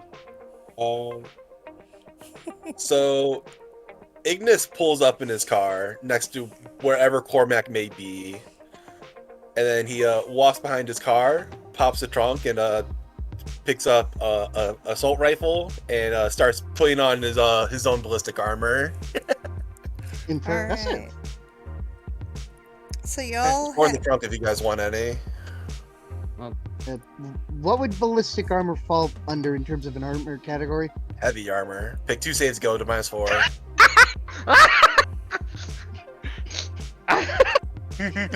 Now I'm wishing I had taken the divine gift one.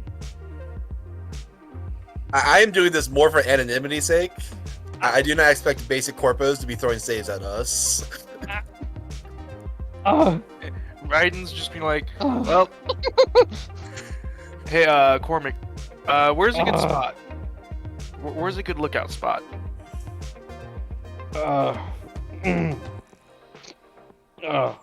Up on that roof. Alright. Ryan's gonna go to the back of his car, pull out his gun, sling it on, then fly up to the top of the roof. Oh yeah, you have the ability to fly. Yep, okay. You get up there and you do notice the same thing I was telling him. There are at least always two at The each other, of the spots, and I will now change over to that. The other good news is the gun the gun specifically I chose. Oh, good. The Barrett M82. Okay. Mechanically has no difference between that and AK. Right. Yeah, Yeah, I know. it's just It's just it's sniper. flavor text is what it is. But no, it is Super. just two-handed gun. Yup. What is the damage dice for a gun? Depends on what kind of gun you're wielding. Two-handed gun is a D8.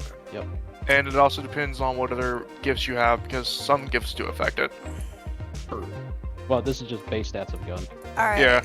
So, when you get up there, you notice again that there are two every time. There's right now, there's like one inside, one outside. For each of the bays, there are a total of 3 bays, and the door to open is on the left side right here. That's how you can get in there. Otherwise, the bays are how you get in. Real quick, since we are going to a combat, I do want to specify real quick. Mm-hmm. For everyone's attack section, make sure your hit bonus and your damage die plus static both read 0. The character sheet will add them automatically based on your attribute. Oh, no. What is the attribute for a gun? Dexterity. Wait a minute, what was that to make sure it reads 0? Here, I'll post a screen cap in the game chat, or in the Discord server rather. Okay. Thank you all. So under the attack section, you have like your attack names. Like for Ignis, it's unarmed and assault rifle. You have the attribute, which are for Ignis are going to be strength and dex respectively. And then under hit bonus, they should both read +0. Because I'll roll an example real quick. If you hover over my attack roll, it will already factor in my character's base attack bonus of +1 and my strength of +4. You don't need to type in your attribute modifier into the hit bonus, otherwise your attribute will get added twice essentially. Mm-hmm. And same for your damage. Wait, so... Right. Okay, hold on. I need to do some editing then. Alright. So, The exception to this would be someone is bound to the Word of Swords. I remember. I don't remember who it was. I think it was Riley. yes. Yes. So if you were to use a sword, there is a sword gift that makes your attacks do like a D10 +1. That is something you would add a +1 into your damage bonus column. It's like with gift bow. Bow does the same. Yeah, but if that gift's not active, then you don't have to worry about it. Yeah. Now it's morning, or are you doing this at night? I was already No. impressed it's like midnight. Well, no, Cormac learned that there was less foot traffic in the morning, so as soon as he learned that, he went home, had Tony drop off the guns, and immediately went back, calling the Okay. others. Alright. So what time it is that? Morning. It's it's like 3 probably in the about. morning. Yeah, it's Oh, really yeah. early, but it is morning. It is still nighttime. It's so early, it's still technically late. Exactly.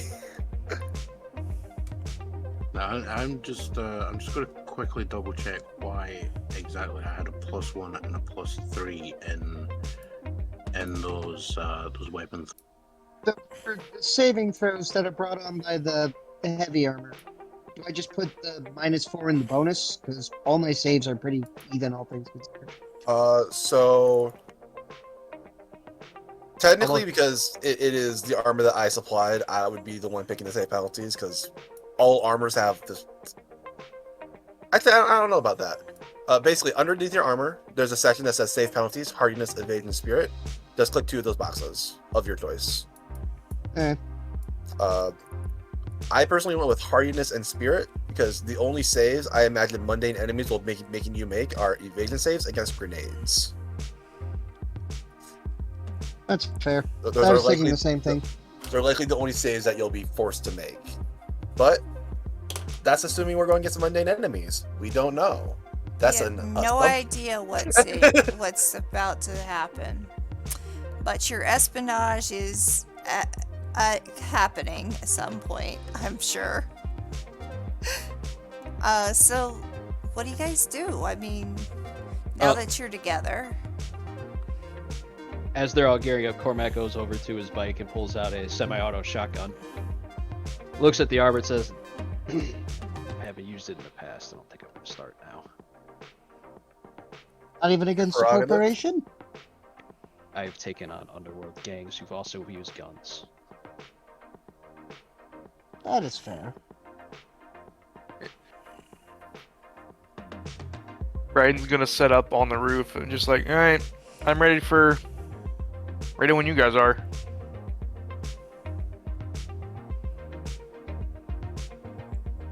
Oh, and like before it comes up, like obviously these guns and armors do not have like my company's insignia on them. They are anonymous. Got it. We're not going to advertise that I'm doing. You're not going to do the fucking stupid thing that corporate FN crime. did. Correct. I mean, if you look at the shotgun, Actually, it has shit all scratched out. Yeah, everything's scratched out. You can't tell where it's coming from. I gotcha. But I mean, if you want AC3 Squizzy, I think you'd rather not get shot. But if you don't want, I've already taken the armor. I've already taken the armor, and wrong game. like if you I don't am want it, I shit in can this take game. it back. I've already taken the armor. All right. I am in no mood to get shot. Actual question here: Would that actually be particularly beneficial to me with an AC of 7? yes. It makes you 4 harder to hit. It'll drop. It'll drop. No, wait, no. It'll drop into AC 1. From 7 to 3. Minus his dex. 9 is base. 9 minus his dex of 2 is 7. Oh, I assumed when he said 7, I assumed he had like an armor rating of 7. I've got an AC of 7. I have like An light AC of 9 with a armor. dex of 14. I get AC 7 and it tells me total 0. There we go. I'm still trying to figure out how exactly certain stats are actually what the actual stat is. Can you screen cap your that thing? While you guys are doing that, I'm going to set up a 3-minute break because I need to go to the restroom. And then we will start the fight after I get back. Posted a No. Yeah. You have an AC of 4 currently, so putting on the heavy armor will help as it'll put you down to an AC of 0. You have a bonus of 0, a total of 4. But it's heavier armor. Yes, you'll take a penalty to your saves. But like hardiness is like saves versus like poison or force movement, and spirit is like mental manipulation. So if you click those two, and the AC you worry about is the total, yeah, Yes. not the number next to the AC. So clarification: lower AC is better in this system. Yeah, because it drops you to AC of 3, total 1. Yeah, so like, because attackers in the system add your AC to their attack roll. Got a AC of 7, total of 6, so I should probably take armor then. yeah. All right, so what exactly do I add? Do I just click on hardiness and evasion? You just Probably pick 2 spirit. saves to get penalized. I would probably pick spirit because evasion you'd probably be using against grenades. Yeah, I picked hardiness and spirit because my ability is considering? low. Are we considering that your character's like giving us this stuff, or is this Yeah. like a tip for the scene? It is yours for as long as you wish to have it. Consider it a gift, but not like a divine gift, like a gift as in the word It's a of mundane something. gift. Yeah, exactly. It's a mundane gift from a divine being. Yeah, and this is heavy ballistic armor. Yeah. Yeah, just you Yep. just pick and type heavy and then click the hardiness and spirit. Unsafe penalties. All right. Yeah. Like I went for hardiness and spirit because they're my highest. My evasion is surprisingly my lowest. My hardiness and spirit are 13. My evasion is 12.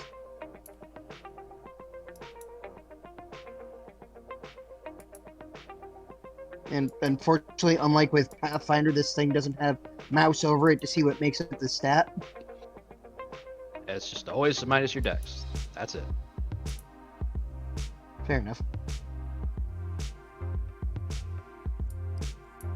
Yeah. At least you can click on the type and just set it. Yeah, and then it's automatically subtracting your dex modifier from it. Cool. And we have guns that do 1d8 damage. Plus your dex, you do get to add that to your damage, but it'll do that for you. Don't worry about it. Yeah. All right. Well, on picking up the armor, you're gonna get a look, And we are back. and then like strapping on the vest, she's gonna be like, this actually. Do you ever supply rapid response? Do you supply the police? Correct.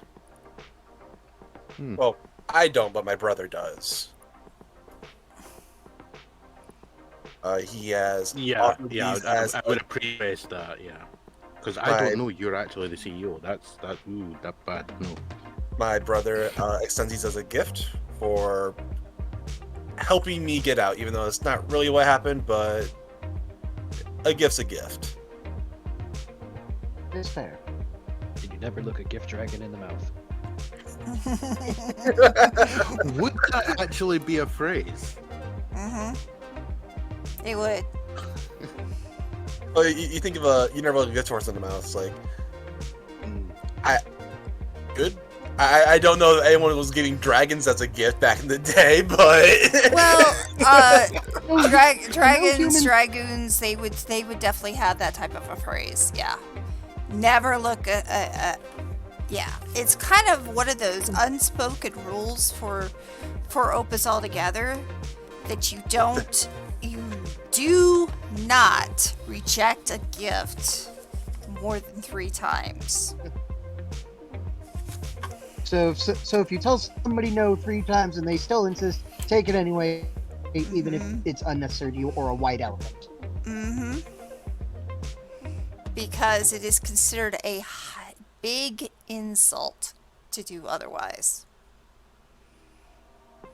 And people who come to Opus for vacation for whatever reason must commit that faux pas a lot. Very much. I'm going to discover an ability, by the way. Okay. but yeah, the armor, the guns, they are yours to keep. Right. Well, on picking up the it's an assault rifle, yeah. Yep. Right. On picking up the assault rifle, the cybernetic arm is suddenly covered in a bunch of holographics that come up with something about downloading schematics and stuff, to which the Riley actually like pauses, like, the fuck is this? And then the plates on the back of the arm open up, revealing a fucking built-in gun. That's right. That's what that control software is for. Okay, right. I'm gonna take this gun anyway. she's gonna strap it onto her back and like throw it across the back on a strap, and Bandolier. yeah, kind of, and then sort of like, you know, she's gonna get used to the fact that she now has a gun attached to her arm, literally.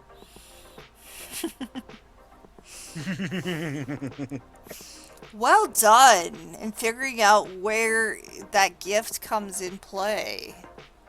Well done. That was fun. All right. So, what are you doing? I mean, it's your turn. You guys can have a surprise. We're going to be. I'm guessing we're all going to be some kind of like linked via like phone or something, or like comm unit or something to each other. Well, Karsa format would did be out make the loop, but the armor's comes with like a headset. Okay, Karsa gotcha. did make the point before that like having like risk communicators and stuff like that. Essentially, Fallout Pit Boys are like very common in this world. So Very I imagine common. we all Very have them. common. Short answer is yes. Let's go hit some Jenny, shit. do you remember when we had the Pit Boys? They were kind of like Pit Boys, the ARM computers. Jenny could tell you that we had them all the time. It was common for Yeah. everybody to have Is it. this the same Jenny from Sundays? This is the same Jenny Yes. that actually played No. with me in SL this particular city. Her, Dante. I was Yeah, there on and off. basically everyone. At some making point, sure. Jenny will be involved in this game. Alright.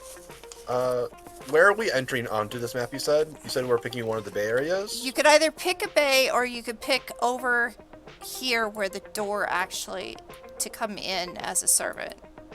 This is your I mean, exit door. we gotta deal with the guards on the outside first. Yep. Right, These are I your outside have, door. These are your outside an guards, and these are your inside guards. I have an announcement to make. Yeah. We have at least 2, if not 3 people who can literally detect that this place is going to be covered with surveillance. Yeah, And those people I can do something about it. have the ability to at least piggyback on their system. Okay. Yeah. Specifically This myself. time we are going to need some rolls. Is I it figured divine as much. security? Yes. Is it divine security? It Oh, is- shit. Yes, it is actually divine security. Oh, this is unusual. Intelligence? Yes.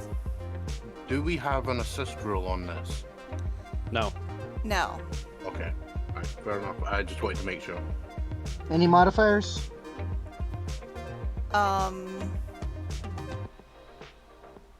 No. No not unless you have a gift for it. I have the word of knowledge. So I assume I have, as well as networking. So I assume I I'll have. give you a plus have 4. better I'll give understanding you of a computers. 4 modifier because of the word of Let's see what we knowledge. get. Let's see what we get. All I right, succeed. so you succeed. You do realize there are surveillance on every single one of the bays, and there is surveillance on that one door that's in the back. You notice that there is some surveillance in other areas as well, but it's kind of hidden. That's interesting. There's some stuff that even my skills can't seem to see at the moment. That's intriguing. I recount what I've seen through surveillance to everyone. Okay. Now, does Riley do anything? Well, I need to double check something here. If I were to hack something, because I'm considered to be connected to stuff, like I know obviously I have to roll a hack to actually be able to access stuff, but would I essentially be able to, like, say, on my vision, bring up, like, you know, the security cameras and, like, monitor that stuff, or would that be beyond what I could do? You have to with be in the a roll? you have to be within a certain area to do so. The range. The Right, range. so I couldn't bring that up as like a thing that I could see the entire time, essentially. I wouldn't be able to monitor that. Not because- unless I was. if it was a hacking multiple times. normal, yes, but this is actually divine. Which is why we're making the rolls for Okay. it. No, it's kind of clouded. All right. Well, I don't want to accidentally alert anyone with a failed roll here. So, well, let's do this the easier way then. I need to actually see if it affects allies right quick. Okay, well, while you're doing that, there's a gatehouse. I'm assuming. Well, not a There gatehouse. is a but, like, there is a gatehouse. how many of the guards are in that gatehouse area? 3. Is that gatehouse within 30 feet of a 30-foot tall building? Yes. I hop the fire escape, get up on the 30-foot tall building. oh god, you're gonna matrix it. Question. I leap 30 feet. Hold on. I leap 30 feet out, and I crack the javelin of God. Oh. So now they know My we're other here. question. While he's doing that, at the same time, is my character within, like, would 300 feet cover that entire area from where I'm at? Let me check. From where you're at, no. Right, so if I jump down and join the rest, would that 300 feet cover that entire area? Again, let me check. Because I forget how far I made this map.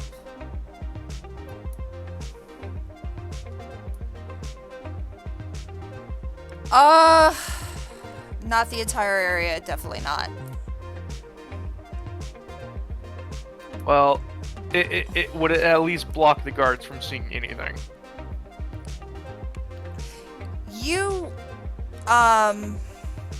Because I while he's doing that, They don't get to see anything if they're dead. oh, the I've cracked clouds that. below. Okay. Yeah, it would cause some issues. If you I'll do just start it at a using my certain gun. spot, in other spot, no. If you did it around the bays, yeah, it will. yeah, that's where I'm heading. Okay, so the bays are going to be doused with mundane fire. No, it's No, it No.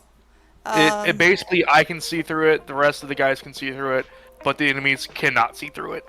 So there's a cloud, which means we are on initiative, but initiative is done differently than other games, where all of you get to go first and then the enemy gets to go. Yep. And then we also currently have an airborne Cormac that's about to pancake. That's Uh, where I was just like turn doing one. it at the same time as like the javelin of God thing. Alright, so what was your damage for your Javelin of God? That would be 2 damage to everybody within 30 feet. So all 3 of those dudes at the gatehouse. They pretty much are, either you can kill them or unconscious them. It doesn't make sense that Javelin of God can do non-lethal. It doesn't make sense to me. Alright, so we are going to say you just killed 3 people. I So mean, you you get- could definitely say that they're non-lethal if they're on the edge, but if they're on the impact, yeah, they're totally dead. Mm-hmm. well, it depends on that depends on how big the gatehouse is. Then. Currently at the gatehouse, there are just normal guards. Then So assuming mundane they're just guards, fussing together, and so- that's not set up as a mob yet. That's just normal guards. Yeah, they did some. They did. Yeah, so you just see these guys basically explode. Yeah. And then Huh. the reason why is because see the other guards will hear from what my understanding of that ability, because it creates a thunderclap. It is very Yeah. loud, yes. Yeah. So they'll hear it, but they won't be able to see it. Right. Well, they're also going to hear the sounds of gunfire because Ignis is going to light up on one of the other guys. All right. Let's go. Let's go. Who are you trying to kill? And put yourself on. You need to all put yourself on the board. Oh, Are we by the bays we're or? not on the board yet, though. Yeah, Like, we're still. outside, no? Unfortunately, we're still like outside. We're still like Okay. over here. All right. What is the AC of our enemies? As I'm going to attempt to shoot one of them. The AC of themselves by just one. Yeah. All right. 7. All right, so target's AC is 7. Submit. No attack bonus. We will miss, unfortunately, because we out here rolling 2s. Not. That's my turn. Okay. So pretty standard for you. You either end up Damn. rolling a two. You roll twos. Cormac rolls fucking fives. All right, next up. Who's next? Pick somebody. Just I'll pick go some. next. Dib, go. Okay, cool. Riley, go. I'll go next. Picking. I don't know how many targets we got. There should be 3 left on the outside. 3 Maybe on the two, right, outside. Well, random, whichever, don't really care. I'm going to shoot them with my arm rifle. Right, so I go roll. Right, what's my target AC? What are you saying? You do know that these guys are scrambling because of the fact they can't see anything. Well, that's all right. I can see perfectly. So Yeah, but you know that they're what's my looking target and AC? trying to Seven. scramble and see if they can find a way to stop this smoke that's in there. This is what happens when you get me to be an evil SOB. I get to have fun. Was the target AC 7? Yes. Yes. All of these Okay, guards here are target AC 7. Okay. Miscellaneous attack bonus 0, I assume. Yep. You hit it and you do one damage. damage. Pew, pew. 1 damage. Oh, wow. Okay, so you hurt him, but you do not kill him. I love how you have the name Pew Pew 500 foot. They start. So anybody else?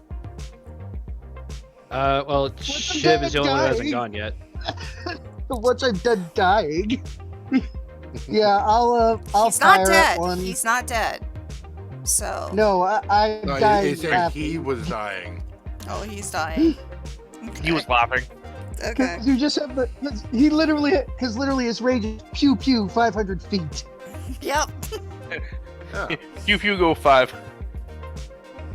Yeah, well, I mean, the arm rifle is, I'm using the standard 2-hand rifle rules for how I'm role-playing that weapon.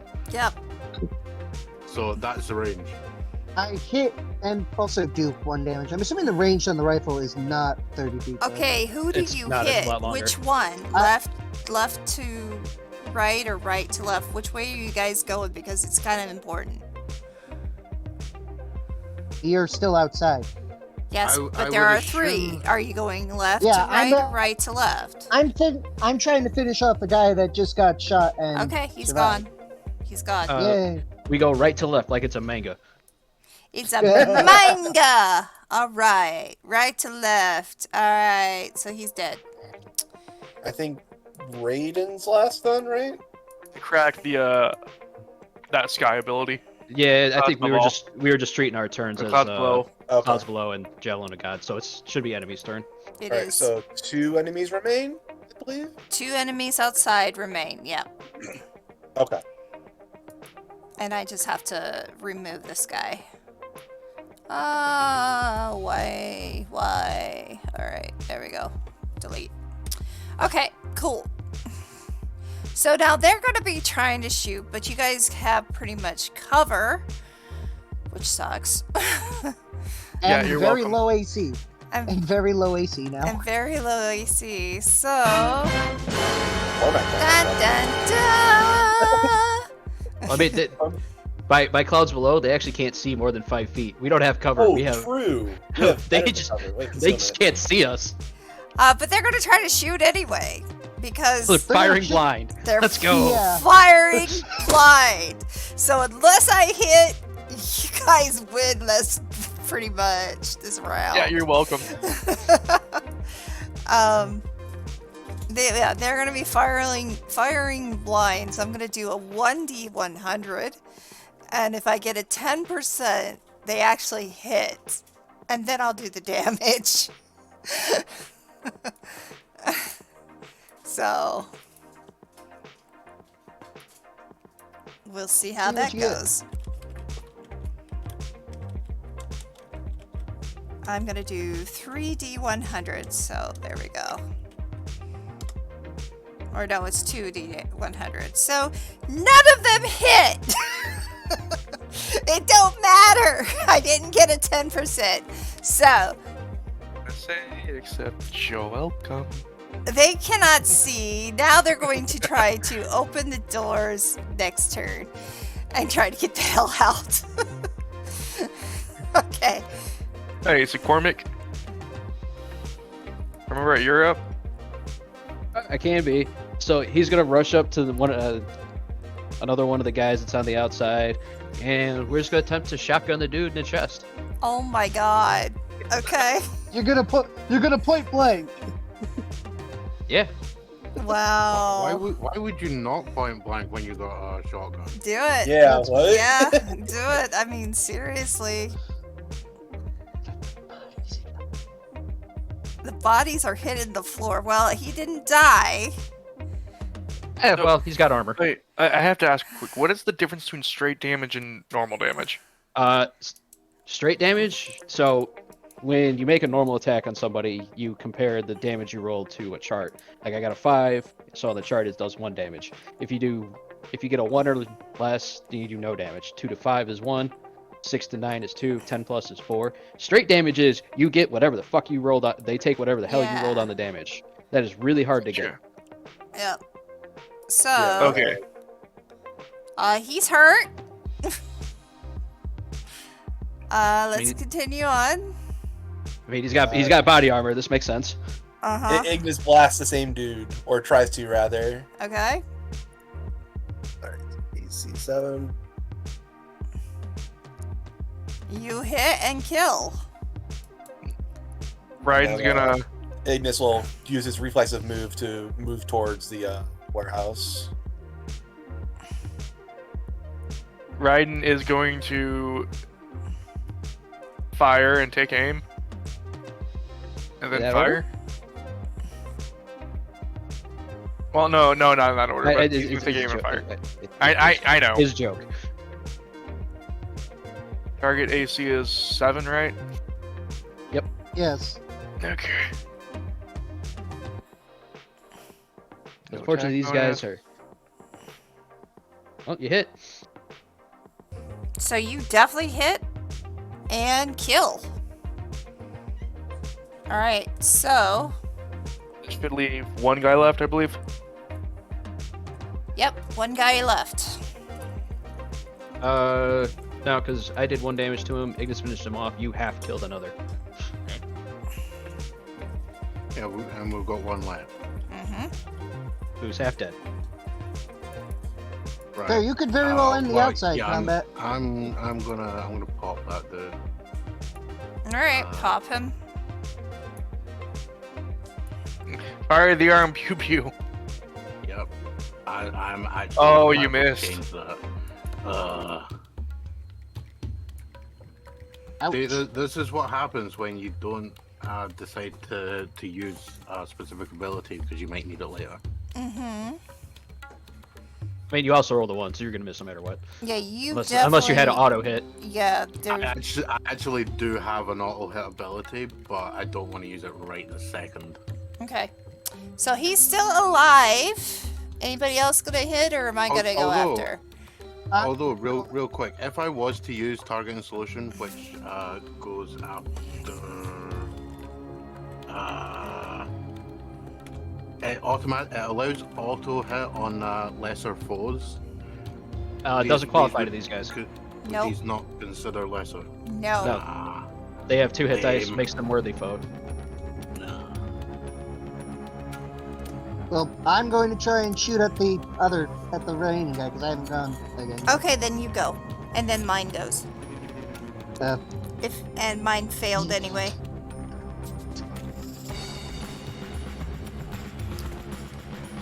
wow, a miss. What did I roll? An 8. Alright, so we're gonna assume you guys get this guy because I'm sure you're gonna get him. Hey, if it's not gonna be me, it's either gonna be Cormac or Ignis. Nope, Karsa charges straight at the building. He just shot the one dude who was in the way. Fair enough. Leaving a hole in the bay. You do hear a lot of scrambling, and you also see hear alarms going off.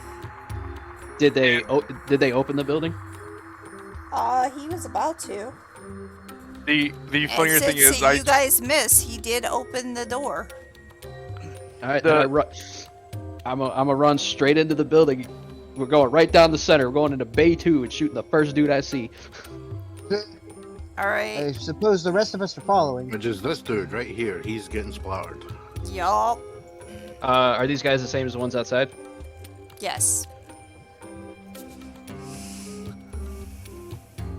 Splat!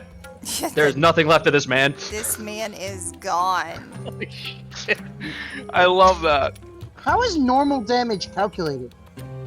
Oh my god, I just went through this. Just went through this like 3 minutes ago. We literally went through It's this. based on a table. It is. Open up your character sheet. Look at the character sheet. It will tell you. You'll see a damage chart. There you go. Anyway, so you managed to. The door is freaking open because you blasted a hole through it.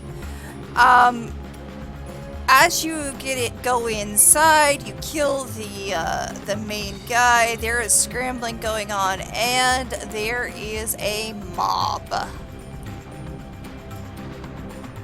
Well, the other fun thing is, as Raiden is getting closer to the building, the fog is actually, like, the clouds are actually entering the building before him. They don't even know. They can't even see him. Alright, so a mob is special. Okay? Because they get hit dice. A mob of this type is going to be split between an AC of 7 and 9. We'll go with 9 this time. Hit dice. I mean, if they're half and half, we could split the difference. Just call it 8. Alright, so the AC is 8. And there's at least 12 that you're having to deal with. So there's 12 hit dice. A mob is 12 hit dice. They also have a special ability that goes with it. So, you've all gone, right? No, this is round 3, and I just let off. We still have everybody else. Okay. And as Raiden is getting closer, it's going to be about, once he's at the base, technically you're going to have like smoke or like Well, fog I gotta in move here. that. You're not gonna be in there because that's not open. It's number 2 that is open. I gotta move them. I think I'd be right there. Yeah, they're gonna be right there. I meant me. I think I'm like just inside. Yeah. So your mob is right there. Plus, Correct. if Raiden's ability is 300 feet, I noticed earlier this room was measured at being 245 foot. Right. So basically, him standing at the door means this entire. I still almost get a this 10. entire I'm room. still gonna get a 10% chance of attacking. Well, it's no. So from my understanding, when I was reading it, it's 300 feet around Raiden. So if Raiden's He moves standing in. like where Cormac is, let's it's go back. 150 That's one foot. thing. Let's go back up and read this. It says around you. Yes, it is 300 feet around you. Yeah, so literally, if he moves down to the door of Bay 2, then damn near that entire room is filled with his AoE mist. But Meaning, basically, everyone in that room is blind, or is a lesser thing. Other than us, we can all see through it, but they can't. for the moment, yes. Like this. Anything within 100 feet where, because I'm going to be standing next to Cormac. My dude, that's 300-foot radius. Yeah, I know. That's what I'm saying. I'm saying It's when I'm insane. standing. No. You were measuring 150. That's a 300-foot diameter. Yeah, it goes out in every direction 300 feet, not 300 feet around you. Or, well, it is 300 feet around you, but it's not 300 feet on either Alright. side. It's from you out to 300 feet. Yeah, it's 600 foot end to end. Oh, Yeah.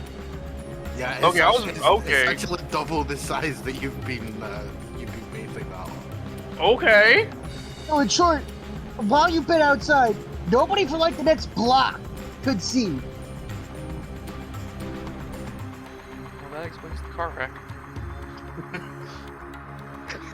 That really explains the car wreck now. Now, we do have to remember there is Frey die. So yeah, Raiden's but going to... there's really nobody in my range because these guys have shit in the way, and Yeah. These guys can't see.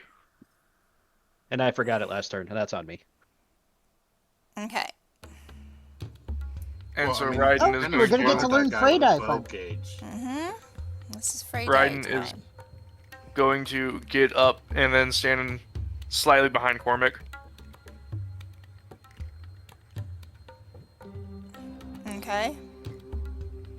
And what are you He- doing? Shiv is going Oh. to follow as well, but keeping again Can I, behind. like... Is it like just a move action, an attack action, or is it just a move action or attack Yeah, it's like action? Starfinder. Okay, gotcha. So, we're gonna take aim and then fire.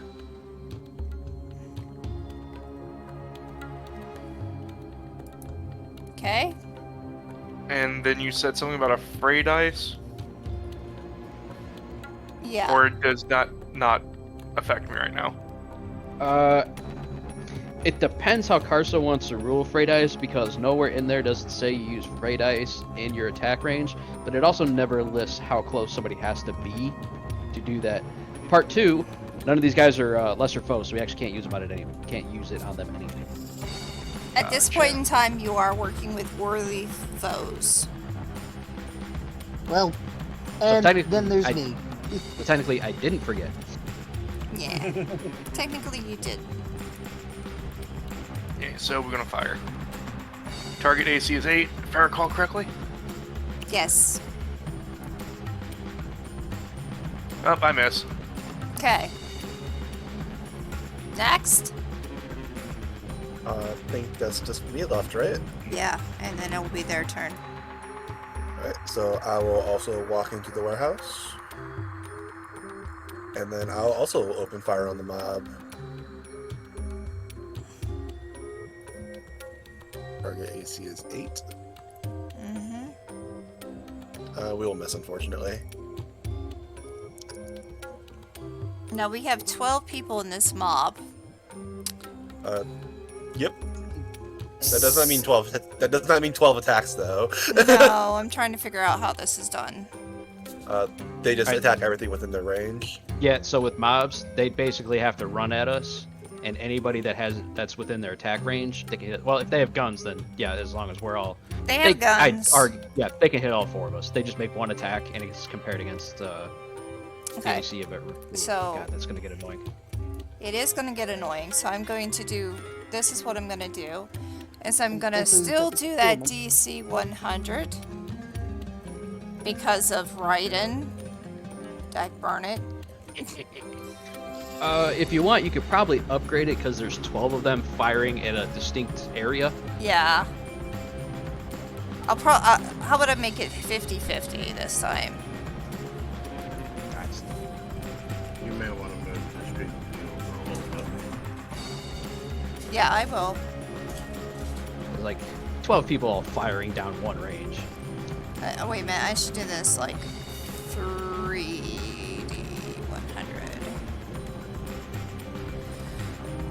100. Okay, we have one attack. So that means Raiden, you're gonna be taking this. Hopefully.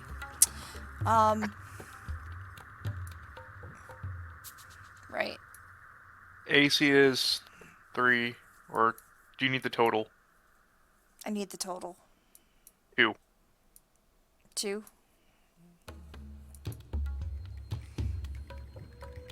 Okay. So I get a +1.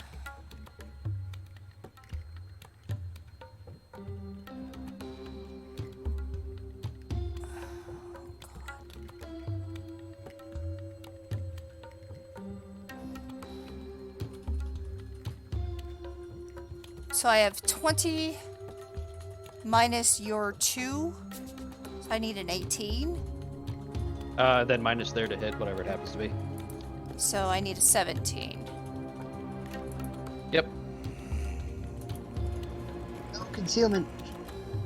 Oh, that's what the D100s are for. Mm-hmm. And I do not get that 17. So, you are lucky. It missed. Nice. Mm-hmm. So, moving on. Let's go to the next round. Wait, did the other 3 guys just kind of like shoot through the boxes or whatever? They just shot through the boxes. Oh man, they might kill each other. Oh, wait a minute. No, they did not shoot. So yeah, they will be heading towards tries to attack you as well. So, we will do that again. 3 more attempts. Yep, 3 more attempts. Yeah, because while she's doing that, mobs. Oh, ouch. Alright. That's 3d20. I was gonna say, did you actually roll for these guys to be able to see? I'm going to.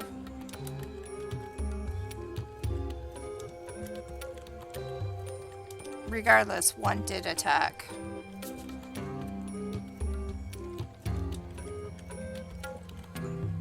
They might have hit their friend.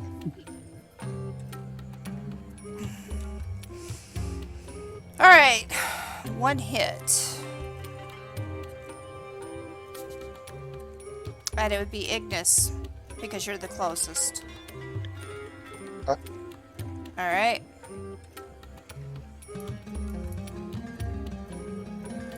And, they get a D16. 1d6. 1d6.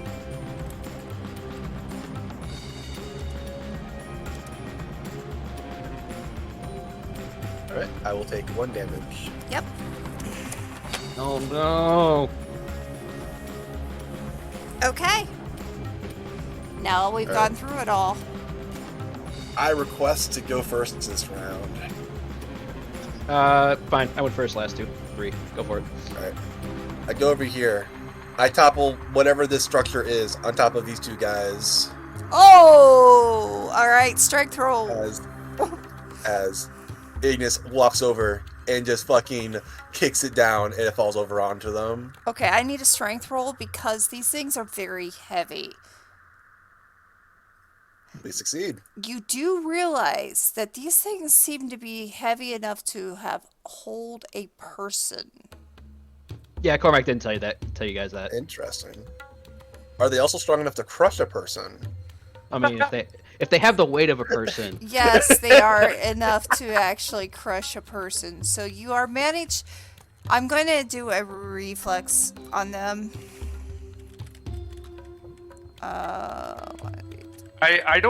see that first one, like this one right here, just immediately failing it. Yeah. And then this one maybe. 1 gets killed. Just instant. It's just this one. He gets squished. He's gone. You hear the other one. You hear the other one screaming because their legs trapped. This one is alive. Does manage to get out of it in time, but Does he dive out of the just door? barely. He's about to run out of the door. Because if he dives to the side, the fact that I cannot be surprised means I totally could. You could kill him, basically yeah. Overwatch snap him. Yeah. Well, wait, where are you? I'm just outside the door. That's Oh, why yeah, you stayed outside the door, Yeah, didn't you? I put my character on the very edge, as in they are just outside the door. Gotcha. Oh, I see you now. You would not see that door open just yet. That'll be the next round. Okay, And that's my turn. next. Alright. Korvax's gonna run forward. He's only gonna get 30 feet. Oop, way too far. But you guys are gonna see like the veins in his under his skin start to pump with that same golden glow that are in his eyes. And you guys are gonna feel like a wave of exhilaration come over you before Korvax turns the shotgun on the mob. And for whatever reason in life, it doesn't shoot buckshot or whatever the hell is it of. It shoots a beam of solar light. Oh. Oh. As I am miracling out Corona of Fury on the mob. Okay. Boy. What does Corona Fury do again? The mob takes Great 5. Yeah, the mob takes 5 damage because Corona of Fury is a AOE attack, and mobs take straight damage when hit with area of effects. Oh my god.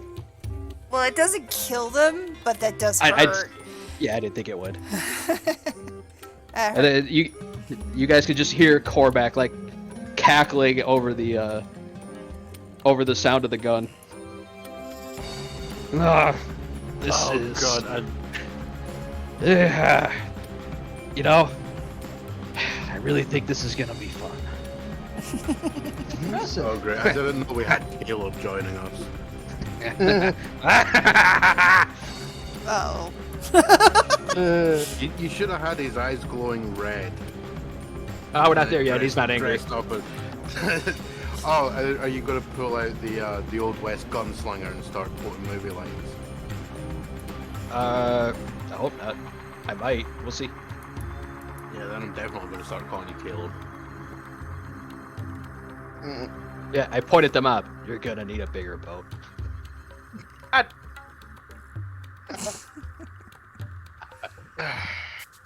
It doesn't have to make sense. No, it doesn't make sense. That's the best part about references, when you look at it and go, how does that dog question it? That is my turn though. So Okay. Moving on to one of the others. Choose who you're gonna go next. Shit, you wanna go? Well, Ignis is already gone, or Cormac's gone. It's your turn, Ryden. I was asking Shiv if you wanted to go first Or Shiv. for me. I don't care. Okay. Somebody raise their hand. I mean, we only have a few more minutes. Whoever's going, go Shiv, fast. go. I'm going to shoot at the guy that's trying to escape. Okay. Oh, thank you for the hydrated the posture check. The stretch. That the guy who just escaped being crushed is AC7, right? He's one of the regular guards, not. Yeah. He's a guard. Yep. Yeah. I miss. Sucks. Oh, I tried. God, you're like Squizzy. He might actually get away. No. No, Shiv landed 1 attack, so he's 1 for 3. That's fair. So, instead of firing at the gun this time, as Raiden is walking, cause like he just like Raiden's just like extremely calm, weirdly enough, and as he's continuously walking forward, the rest of them are going to be able to see like a green light glowing off of him. As he just... wait, hold on. Is it 30 feet out? Shit, I just lost it. Right there.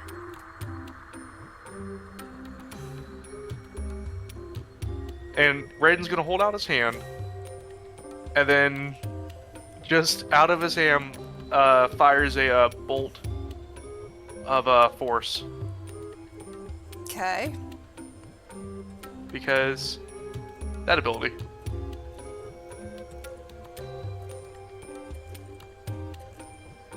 Oh, wow. Alright.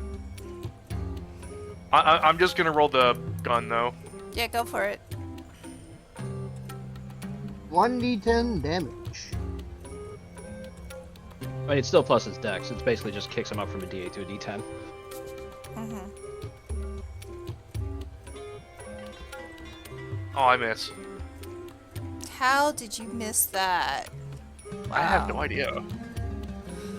You only have a +2 to hit, my dude. You might want to work on that. Alright. So, we now have...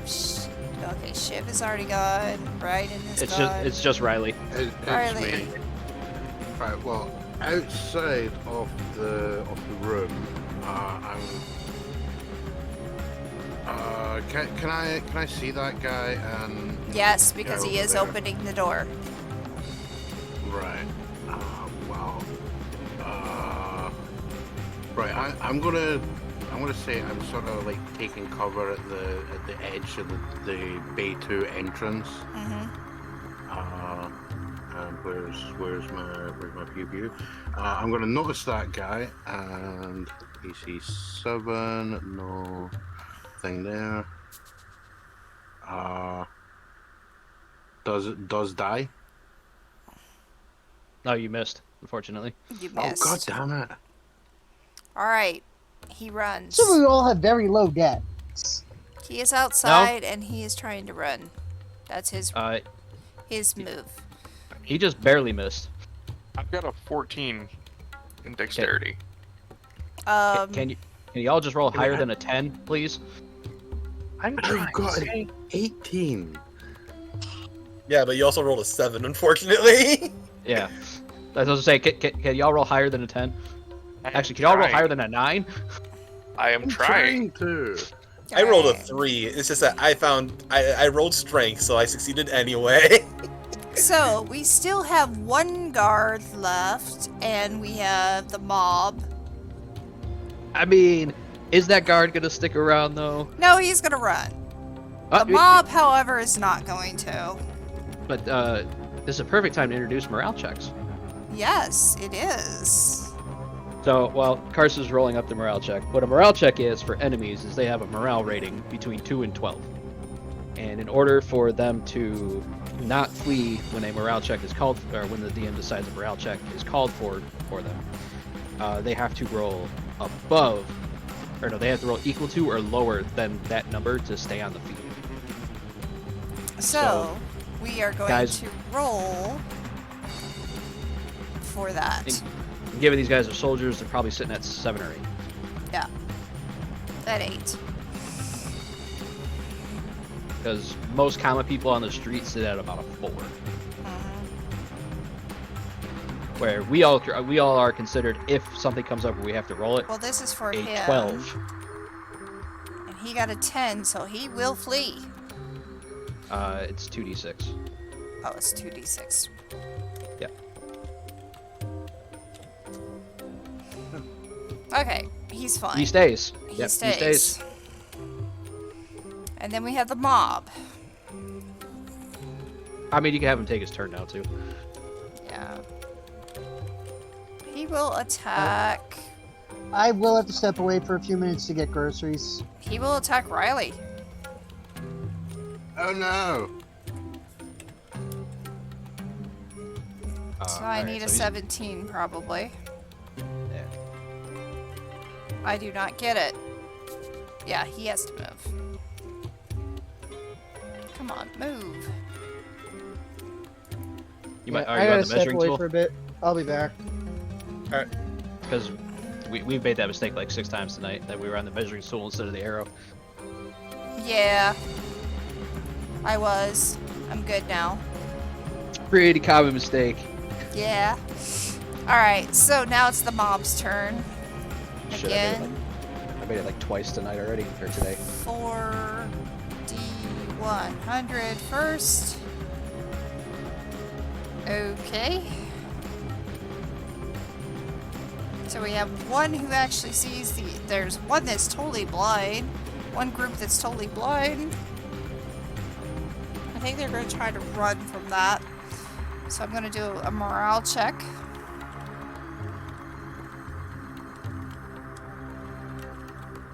For that one.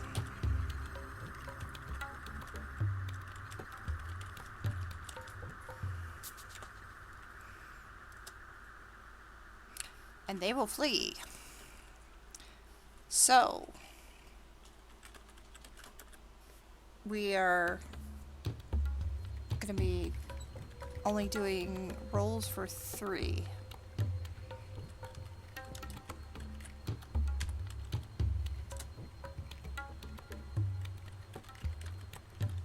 I'm going to do 2 together. None of them! Oh my god! That was horrible! You know what? Totally Karsa, miss! I'm gonna include that. I'm gonna include you in that. Can y'all roll above a 10? Wow! Definitely not. So this now is a 9 hit dice instead of a 12 hit dice. And Well, I mean, they've already taken 5. and they've already taken 5, so we're at 4. Because some of them are fleeing. Alright. Moving on to the next group. Let's go. Right, nobody's gonna step up. I shall. Ah, they're still just out of range. That's fine. Yep. Cormac gonna run up his 30 feet. Flip the shotgun around his shoulder for 0 reason other than he can. And take a pot shot at the mob. You gotta do that cool reload. That's not even that. He's doing the Dante thing where he rolls it over his shoulder. Oh. Okay, I need to move again. I mean, if you gotta Boom! go into Another- something like that, you gotta style. Another 2 damage to the mob. Come on, guys. It's not that hard. Wow. Trying, good sir. Okay. The guy that attacked me is that the guy is that this guy here? Yes. Yep. Right. So the guy that's across the other side that survived getting the thing dropped on him, he's legging it. Yeah, there. Yeah. Right. He's gone. He's trying to get away.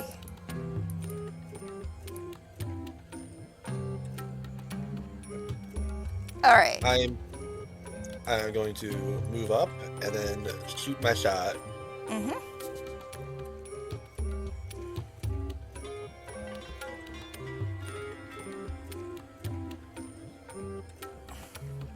One of you has to roll higher than a 10 at some point. Did that roll go through? It did not. There it is. It got Okay, it. yeah. I was like, I don't want to do it again. That's how you end up saying it twice That by was accident. enough to get rid of the mob. You didn't kill the mob, some of them fled, but enough to get rid That's of the fine. mob. Now everybody's fleeing away from you guys. The warehouse is open. All right. Wait a minute, because I still have that dude that took a shot at me to deal with. Yeah, he's trying. Yeah, go for it. All right. Fuck him up! Right, I want to see what this is going to come out with because it's going to depend on what I actually do. Right. You hit. Okay, so is that enough to kill the guy outright? Yep. It is not, Well, no, actually, unfortunately. no, because All right, you only well. had 1, not 2.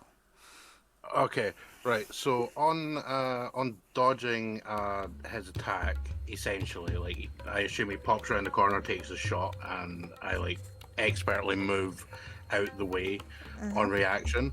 I'm then going to turn around, and next thing my character knows, when she's really fucking surprised, is she now has a blade sticking out her arm and has punched into the wall, barely missing him, or like doing the 1 damage, like barely missing, taking his fucking head off.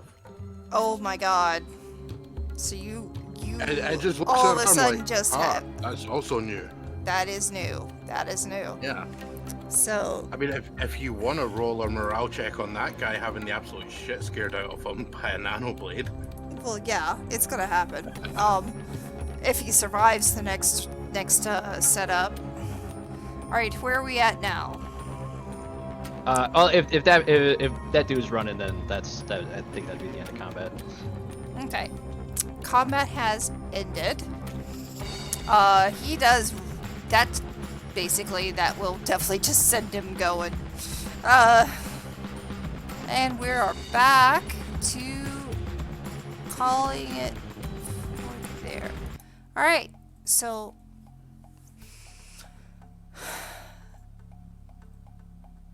The warehouse is empty. In answer to your question, it's strength. Okay. Should The warehouse is empty. When you knocked that set over, a body falls out of one of the boxes. Korvac is still just cackling the entire time. Is he basically Max Payne straight through the gate and straight through the fucking door? He ran in a straight line firing off shotgun rounds.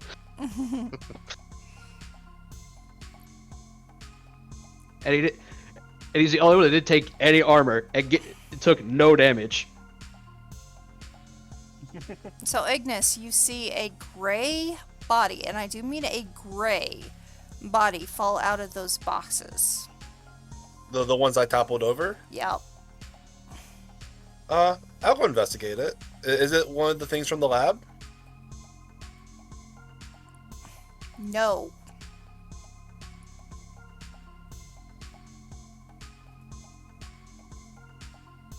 Now you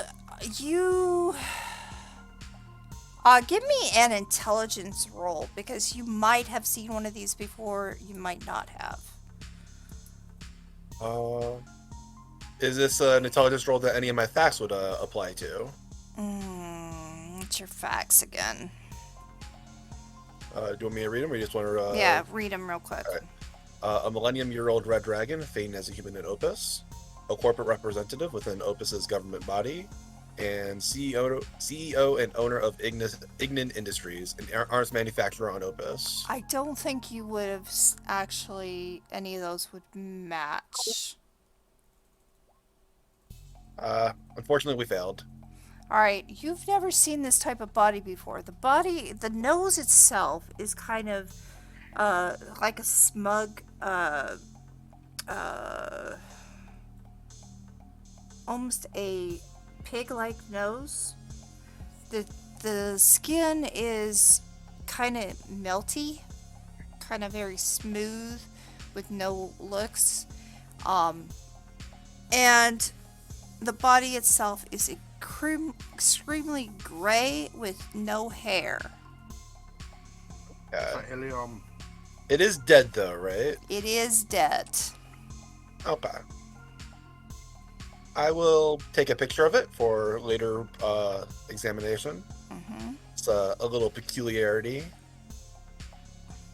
And then I'll meet me up with the others then. Okay. Oh, after those two dudes legged it, they ran off. Riley's gonna head into the warehouse now with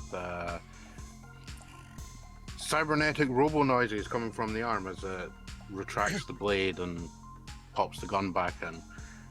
And she's still sort of checking the arm like that was not entirely expected. And then kind of look over at the thing with the body. Now you will get a +4 because... I would get a +4. Yes, because you were a cop. I'm going to tell you this right now. Yeah. At Intelligence 19, that +4 is irrelevant. So, you have seen these before.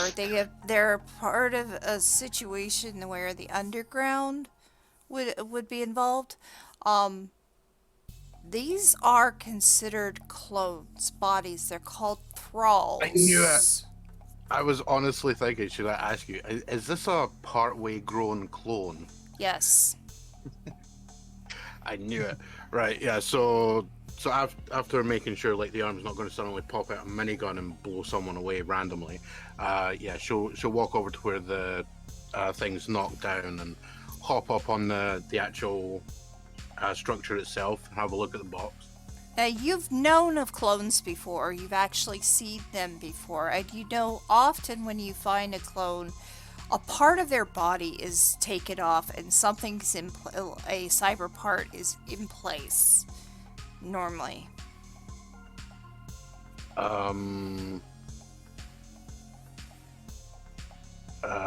Would I potentially want to remove that or something? Like, is that something I would do?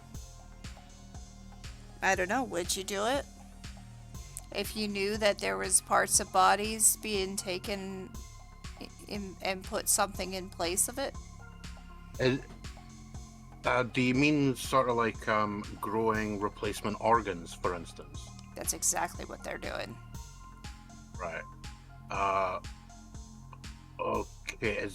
Does it look, looking at them, would I know where this implant is, or like is there a scar or something, or is it like on the surface? It would be similar to the back of the head. There would always be a mark. When you've ever met a thrall, you'd know that there's a mark on the back of the head. It's kind of like a barcode.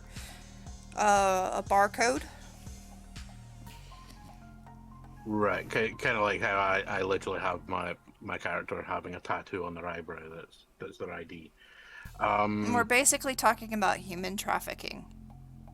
Or right. humanoid trafficking.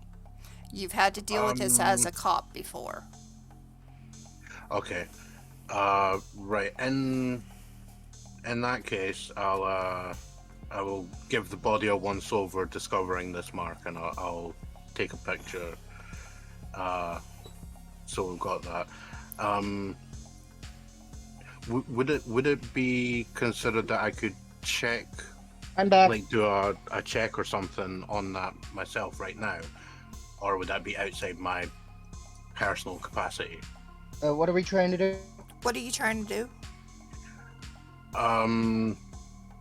Would I necessarily recognize it? Like if it's a barcode.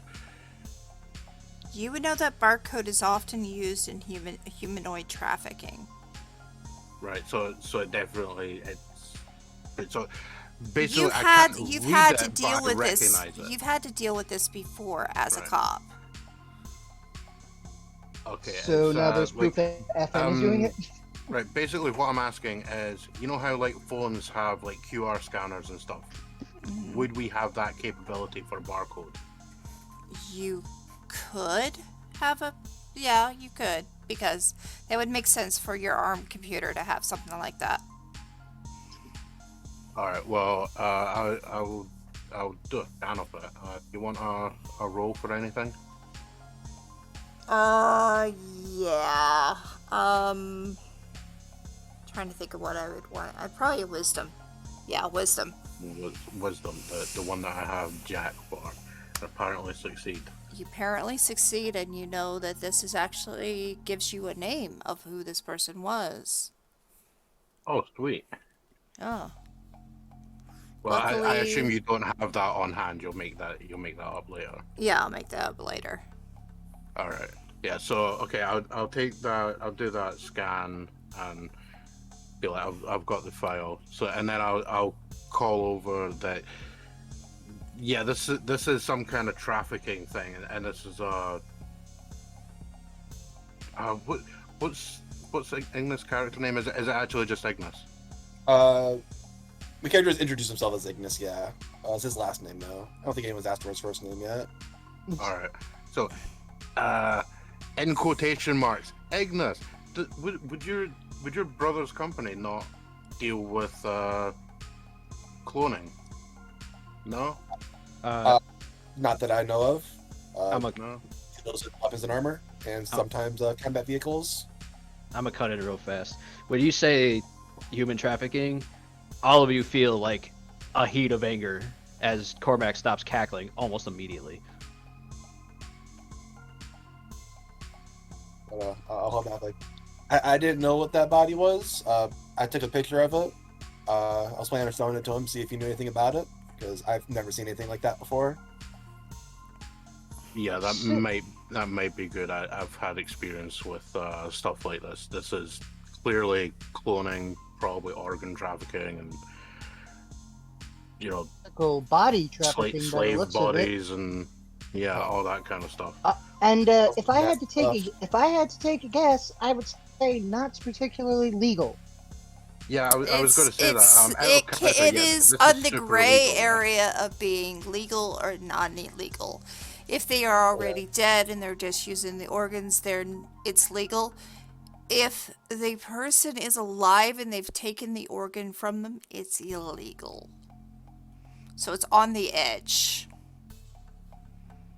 But there would be companies that probably have a lot of stuff like that going on, and just as long as no one really questions it.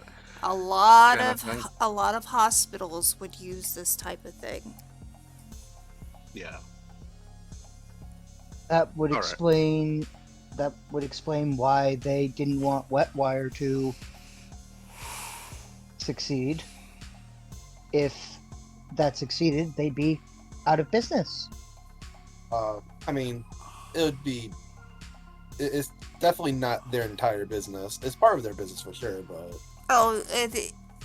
It's part of their business, and this is not their main business. I would still wager that Afghanistan has more to lose by starting this corporate war than trying to salvage this part of their corporation. Mm-hmm. But they made their choice. Yeah, when we feel that wave of pissed offness from Cormac, my character's just gonna like look over to him and just be like, have we found any data pads or computers yet? Yeah, she's just gonna look over like, Where do you look? Find it kind of interesting that he would immediately take a thing about that because she's figured out he's got the aura stuff. Mm-hmm. Oh yeah, he's probably pissed. I told you guys if some of you would probably be pissed when you went into the warehouse. But yeah, I imagine my character's not necessarily that like outwardly emoting about that it is up to you because even though you're an AI, we said when you were made that you actually have the ability of emotion. Yeah, right. I'm meaning in terms of because it's not something like she's seeing for the first time. That's why you were given that extra 4. Yeah, she Raiden is has just previous experience, so it's not that surprising. No. Raiden is just a very calm, pissed off, like, okay. Meanwhile, Shiv is just like, this is all very intriguing. Artificial intelligence. While I'm thinking about it, Adis is gonna I believe we killed one of the guards here, in this area somewhere. You did. But Ignis is going to remove their helmet, and while it won't be outwardly apparent because he's in full ballistic armor, I'm going to use a second skin to impersonate that person, and I'm going to take their identity ID card. Okay. This will be useful in the future scene, I promise you. Okay, that'll be I fun. don't believe you. That'll be fun. All right, so what do you do, guys? I believe Shiv and Raiden, when you get over there where the cackling of electricity is, you're going to notice some medical equipment, and you will notice a data pad. I will take the data pad. I do need a wisdom check from you. Oh, goody. While they're doing that, Cormac has been clearing out this corner to get to the natural gas line. Oh, okay. I succeed. Alright, so you have a list of organs. Seems that this is an organ trafficking operation. I wonder if there's other things. Are we on the organ trail? Not yet. Boo! That's a different game. I know. Not yet. Once we leave the city, yes. Yes, once we leave the city and die of dysentery. No, nobody's dying of dysentery. That's not a good enough disease to kill us. No. Dysentery, I aka could just physically imagine your die. character walking into a hospital and being like, "Yeah, I've got this like problem. I don't know if you can diagnose it." And they diagnose it, and they're like, "You should be dead 800 times over from the amount of dysentery you have. Why are you still alive?" Why are you questioning me?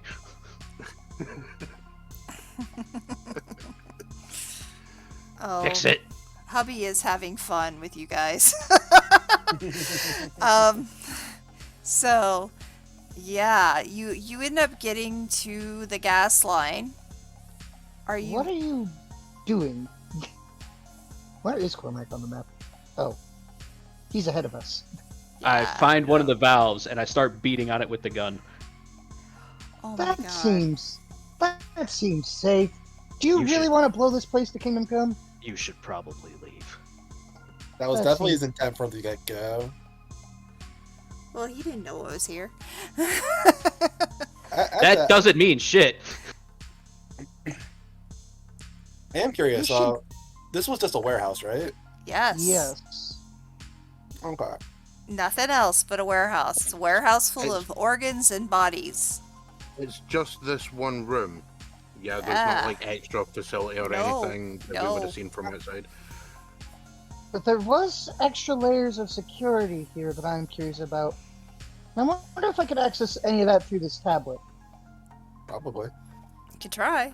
Right. Well, I'm gonna say to Cormac, go and hold off on that for just a minute, because I've walked over with the rest of the group, so I've seen what he's doing.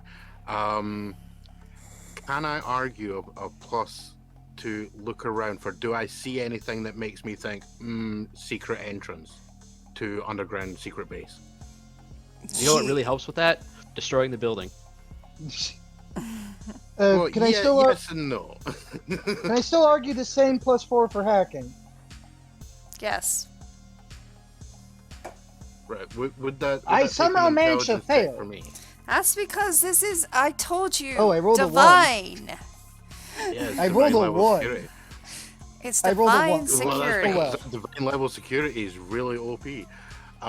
Right, so I'm going to be doing like a sort of quick once-over around the building. I also have alacrity, so I can move really fast. Do you want an intelligence roll for like detecting stuff? Yes. If I rolled a Okay. 2, I would Well, have actually, be succeeded. wisdom, but yeah, we'll go with that. That's fine. Nope. No, Oh, yeah, do plus your 4, wisdom. yeah. Do your wisdom, please. Do you do wisdom? Okay. Yeah, there we go. Still I a succeed success. anyway. You succeed anyway. So what are you I looking actually for? never even added the plus. I'm looking for anything like, you know, scratch marks indicating something gets pulled out quite regular, or, you know, weird looking indents, secret buttons, you know, like You under, do not under the find desk. any here. So it does seem that this place is legitimately just what we see here. It just seems like it's an outlet. Okay. Also, during that check, I would like to have also had a quick scan of like the boxes and stuff. There doesn't appear to be any like living people in cryo tubes or anything. No, No. it's a warehouse of dead organs. Or dead. All right. Yeah. Yeah. I mean, the organs Yeah, are then packed I have really no nice, and problem. if you took them to the black market, they would be. Well, Hefty. FN does not strike me as the kind of company that would, you know, offer cheap replacement stuff for people that really need it. You know, No, basically it'd the be kind of more organ along the lines transport that they're doing this for their armies. yeah, because somebody like that, generally speaking, Riley wouldn't really give that much of a damn about, because, like, you know, people need organ transplants and stuff, and, you know, the companies are going to be taking an arm and a leg, literally. So Yup. somebody doing that cheaper for the little guy, she doesn't care about in terms of, you know, that whole like law enforcement thing. But yeah, she's not going to try and impact Cormac wanting to blow up the building. So she's going to be like, okay, yeah, bash on, have fun. Well, by the time you're done, he's already moved over here to the next valve. Yeah. The whole thing was literally just like, don't blow up the building just yet. Give me a minute. Okay. Is it No, he's not- interested longer necessary when? I'll read it out, but I didn't want to like. yeah, have fun right please, away. please. So, Ignis, not interested in sticking around longer than necessary when Cormac's intending on blowing the place up. So, Ignis takes his leave. Notably, Sir? Ignis takes the body that he's currently impersonating underneath his armor and puts it in his car trunk, because we don't want this body reported dead for the next 24 hours. Right. Is this a terminal over here? Like a computer Yeah, I terminal? already told you that was a terminal. Okay, so I'm gonna try to hack the terminal now. Okay. You don't have long. Yeah, I kind of think. What are you attempting to find? More information about this operation. Oh, okay. Again, This time I succeed. all right. Well, It would be faster to take the hard drive. yeah. Okay. I Yeah, conveniently take I'm everything. gonna run over. I'm gonna run over there, basically lie across the desk, grab the computer, and just lift it. That is fair. And I've got a streak of 16. I can with easily... the tower. That's fair. If we're gonna blow this place up, we may as well loot it. He says as he slips the tablet into his bag. All right.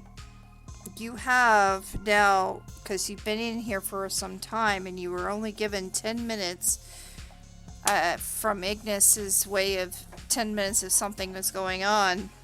You have 2 minutes to get out. That's fine. In the meantime, of them getting the computer and all that, Ryan's gonna pick up a few guns and take him back to his car. So, have you all fucked off out of the warehouse? Yeah. Yeah, we're cool guys. Don't look at explosioning our way out. Well, after breaking the third and fourth valves, these look like pipes, so fuck it, that's what they are. Yeah, well, they're gas pipes, so yeah. Oh, well, I actually would have said that was just paint markings on the floor, but fair enough.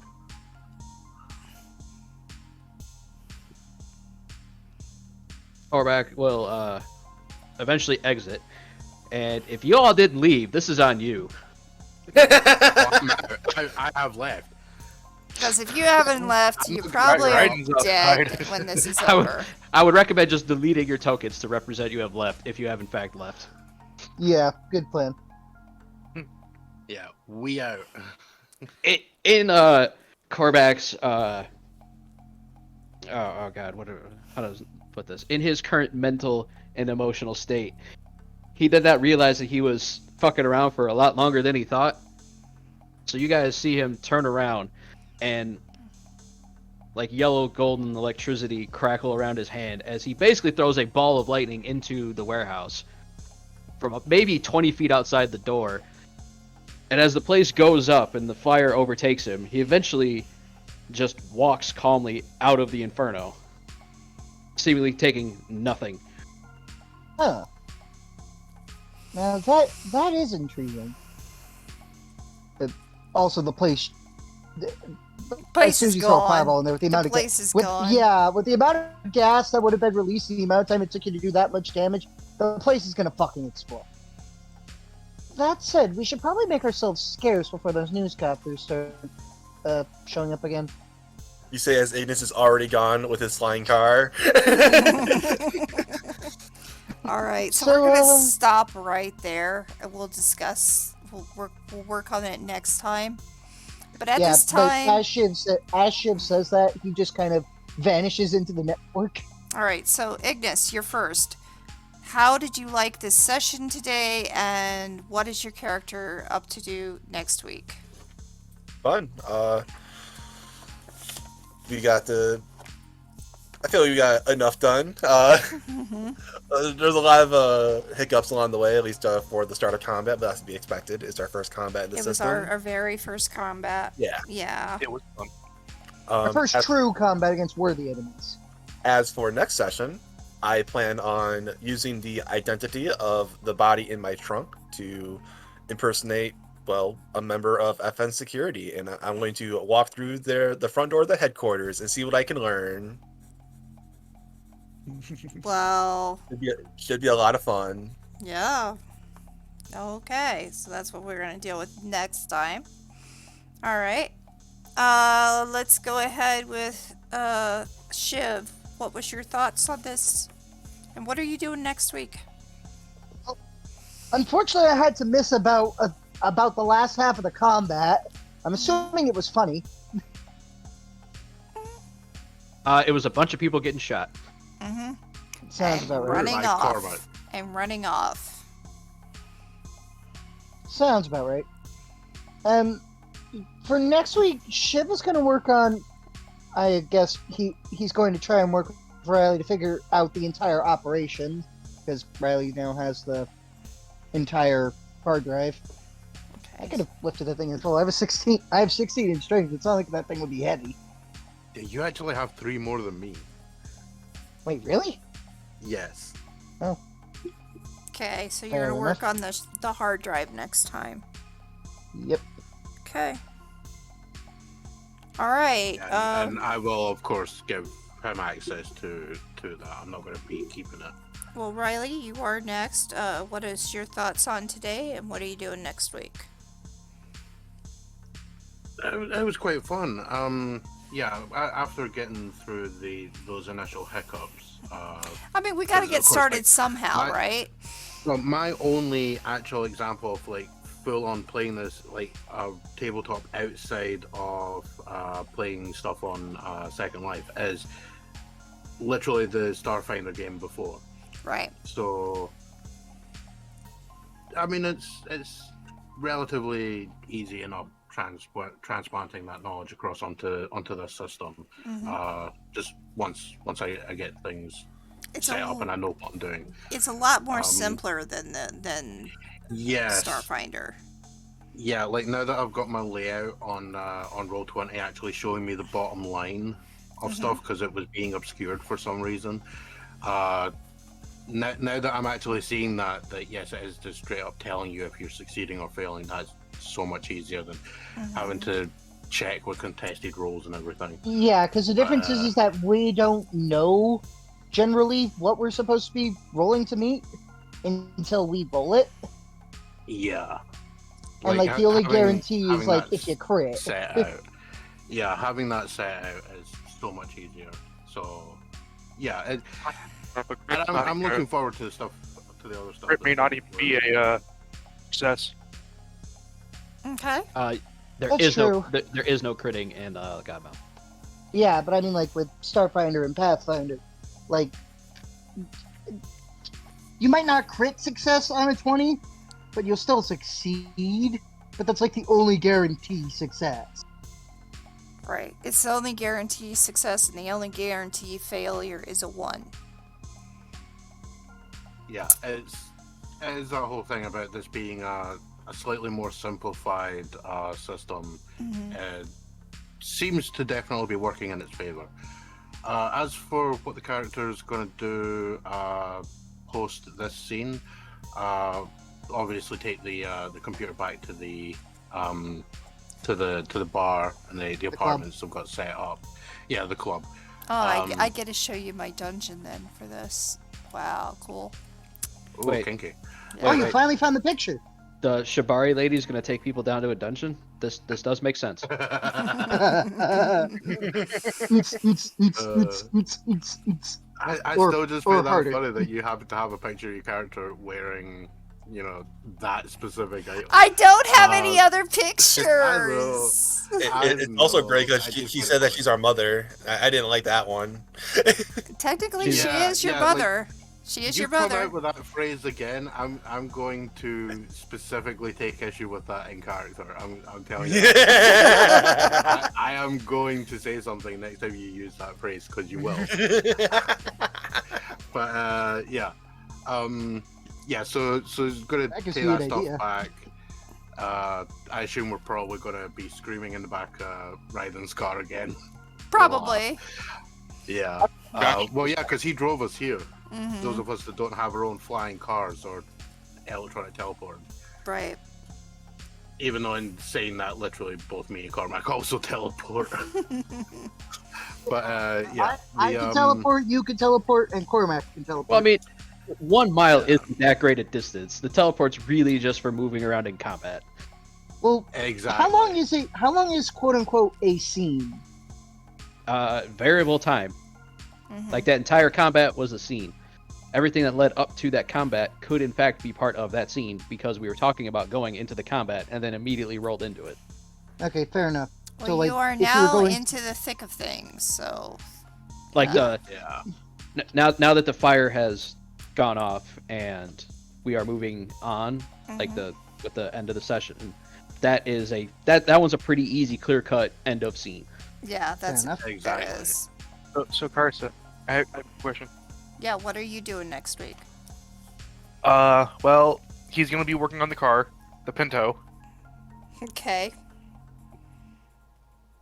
He's gonna be after learning fully on how to do the flying car shit. He's going to convert his car into a flying car, Yeah, you're not going to get it right away.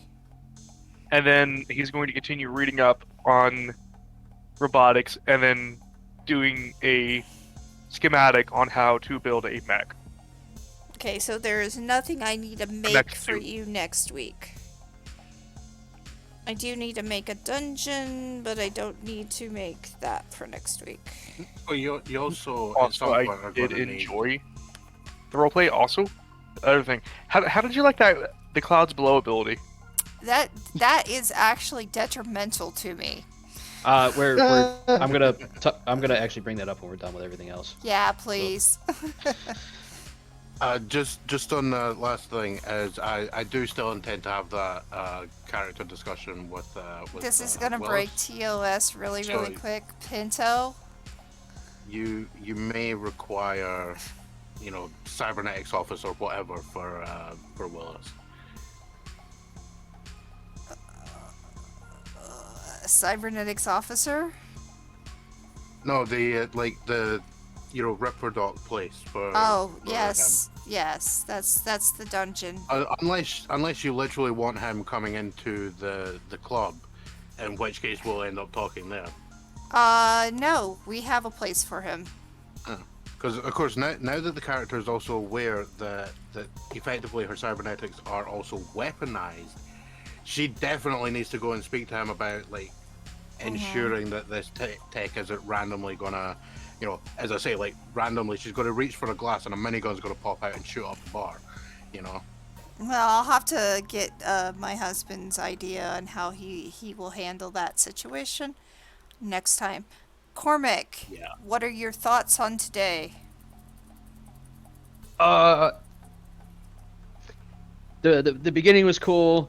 The leading up to the fight, I was getting antsy because I'm like, let's just shoot. Come on, let's go break stuff. Come on, I'll take it too long. Yeah. But it was still nice to hear people getting into their characters and trying to figure out what they would do in that instance and all that, despite my ADD and the desire to just go and break stuff. Now, this is a game of roleplay, so... I know. I mean, I wasn't saying anything out loud. I think I sent a bunch of messages to somebody, but that was about it. Yeah, let's go. I know. Wait, what's up? He was just saying, let's go. Oh, okay. But There was a conversation that got partially missed because we cut away for Bryden and Riley. Okay, continue, Cormac. But Korvac is... The anger has subsided now that he's got to blow something up of FN's. But it's still there. So he has one idea about what to do. It's probably not going to be that great. Ooh. He's gonna do what he always needs to do. Start at the bottom of the chain. So he's gonna go find the street scabs that take people off the street. He's gonna go hunt them down and start asking them questions. Oh, okay. Okay. Because they might be the ones supplying the bodies. I mean, you could just wait for Shiv and Riley to figure out the hard drive. What was that word you just said? Wait? Yeah, no. Nah, he's not a wait. So we will be having a street scene. Got it. Anything else?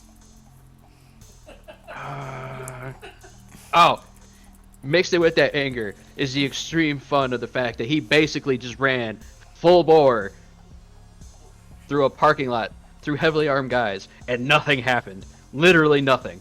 Yeah, only one person got hurt. Oh, that doesn't matter. He means to him. Yeah, I'm actually finding that kind of funny that your thing to Tony was about last time we did this, a bunch of people got shot up, and then you literally go and do this with even less people, and literally just someone gets a tiny little nick. And of course, to you, literally nothing happens, even though you're barreling down on a group of 12 dudes, armed, and never even got hit. Yeah, well, this is the first like actual combat where stuff could have went wrong. Mm-hmm. So I'm kind of playing it like he's never had to manifest any of his endurance powers aside from the innate that makes it so he doesn't have to sleep. Mm-hmm. And it's kind of like that subconscious idea of his body knows what it can do, it just hasn't filtered through to his conscious brain. Right. So when he was just running through, the word of passion kind of just took over, and he's just like tunnel vision straight to the objective, kind of like understanding that his body would take care of itself. Nice. And All then right. then the whole fire thing, which he didn't even notice the flames. He's just like, Have you all used your gifts at least once, all of them? Or are we No, I still have working not on new ones? I have not used Withering Hour yet. The Okay. only other one that I have that has an activation is Heart of the Lion, which Okay. just lets So- me make everybody immune to emotional effects. But it on its own gives me that permanent benefit. Okay. Other than that, all of my other ones are just constant effects, so they're kind of always They're always on. They're Yes. on. Okay. So, out of curiosity, Oh no, it's not for the day. Do you have this as an actual gift? yes. Hi, Keeps. All right, yeah, you get that benefit until you pull that effort back. So, this would just be applied to literally all my attacks that I had actually used. Yeah. Yeah. Yeah. Yeah, it's like how I have the Greater Gift Path Through War, which is literally I can spend one effort during the time that I'm using it to be completely immune to mundane attacks. Other than it could AoE magic and environmental stuff could still get through. But if you come at me with a sword, I can just straight up dodge it as long as I use that effort. If I then say, right, after that attack, I then pull out my sword and smack you one, then I get that effort back on the next turn because I've dropped that defense. Right. I was going to copy and paste the arbitrarily part into the description. That's why I have the book open. I mean, Yeah, it's just that thing. When it's actually being used, that's when the commit effort is counted. But once you say, right, I'm no longer using that ability, you now have that back. Or on the next turn to use could or also- whatever. you could also just read page 25 in the book. Yeah. Yep. Here, All I right. need So to get ready for it is time for us to call it. I think it's So I will catch you all later. yeah. By the way. For those of you, thank you all for being here. I think that we're still having a lot of fun. And you guys are getting to notice what my universe is like. It's not all roses. I mean, Yeah, based on I'd what we hope know not. out of character, it was never going to be all roses. It Based was- on the fact that it's just a city, it's a futuristic city in general. It was never going to be all roses. oh no, it was. Have you ever seen a futuristic city in sci-fi? That was perfect on all accounts. Yes. Yes. Probably. Yeah. There are these things Without called there being utopias corruption that do and exist. slums. There are actually utopias in sci-fi that aren't corrupted. Yeah, It's just that dystopia is typically more interesting to write about. exactly. Yeah. In this case, though, this is a one of the worlds of the universe that Karsa has, and this is during the time of the Dark Ages when things were not as nice. Let's put it that way. It was not much of a utopian society. at that time. On the surface, it looks great, but if you actually lived there, you'd realize it kind of is bleh. It's more than bleh. It's downright scary. I mean, when you literally might get fed to jellyfish. Yeah. Through literally no fault of your own other than existing. Yeah. Yeah. That's fair. Yeah. So yeah, it's been a lot of fun to get my world in play. I'm enjoying it, and I'm glad you guys are enjoying it too. But it is time for us to raid. It is time for us to call it, and time for me to spend time with my husband because he's home early. Yay! Yay! Final thing I'm going to point out, I still have 3 abilities to quote-unquote discover. Oh my, that's going to be so much fun to see how you do that. Including that one I'm going to torture you with. Oh no. Oh no, I'm being tortured. I'm going to be tortured. Ah! Help, help. Help, Yeah, because help. you'll notice I didn't actually use Path Through War, therefore I was No, keeping you that did in case you not. had something. I do have something in the future, and I do need to talk to Cormac about something also. But we're gonna raid Phoenix Ashes today.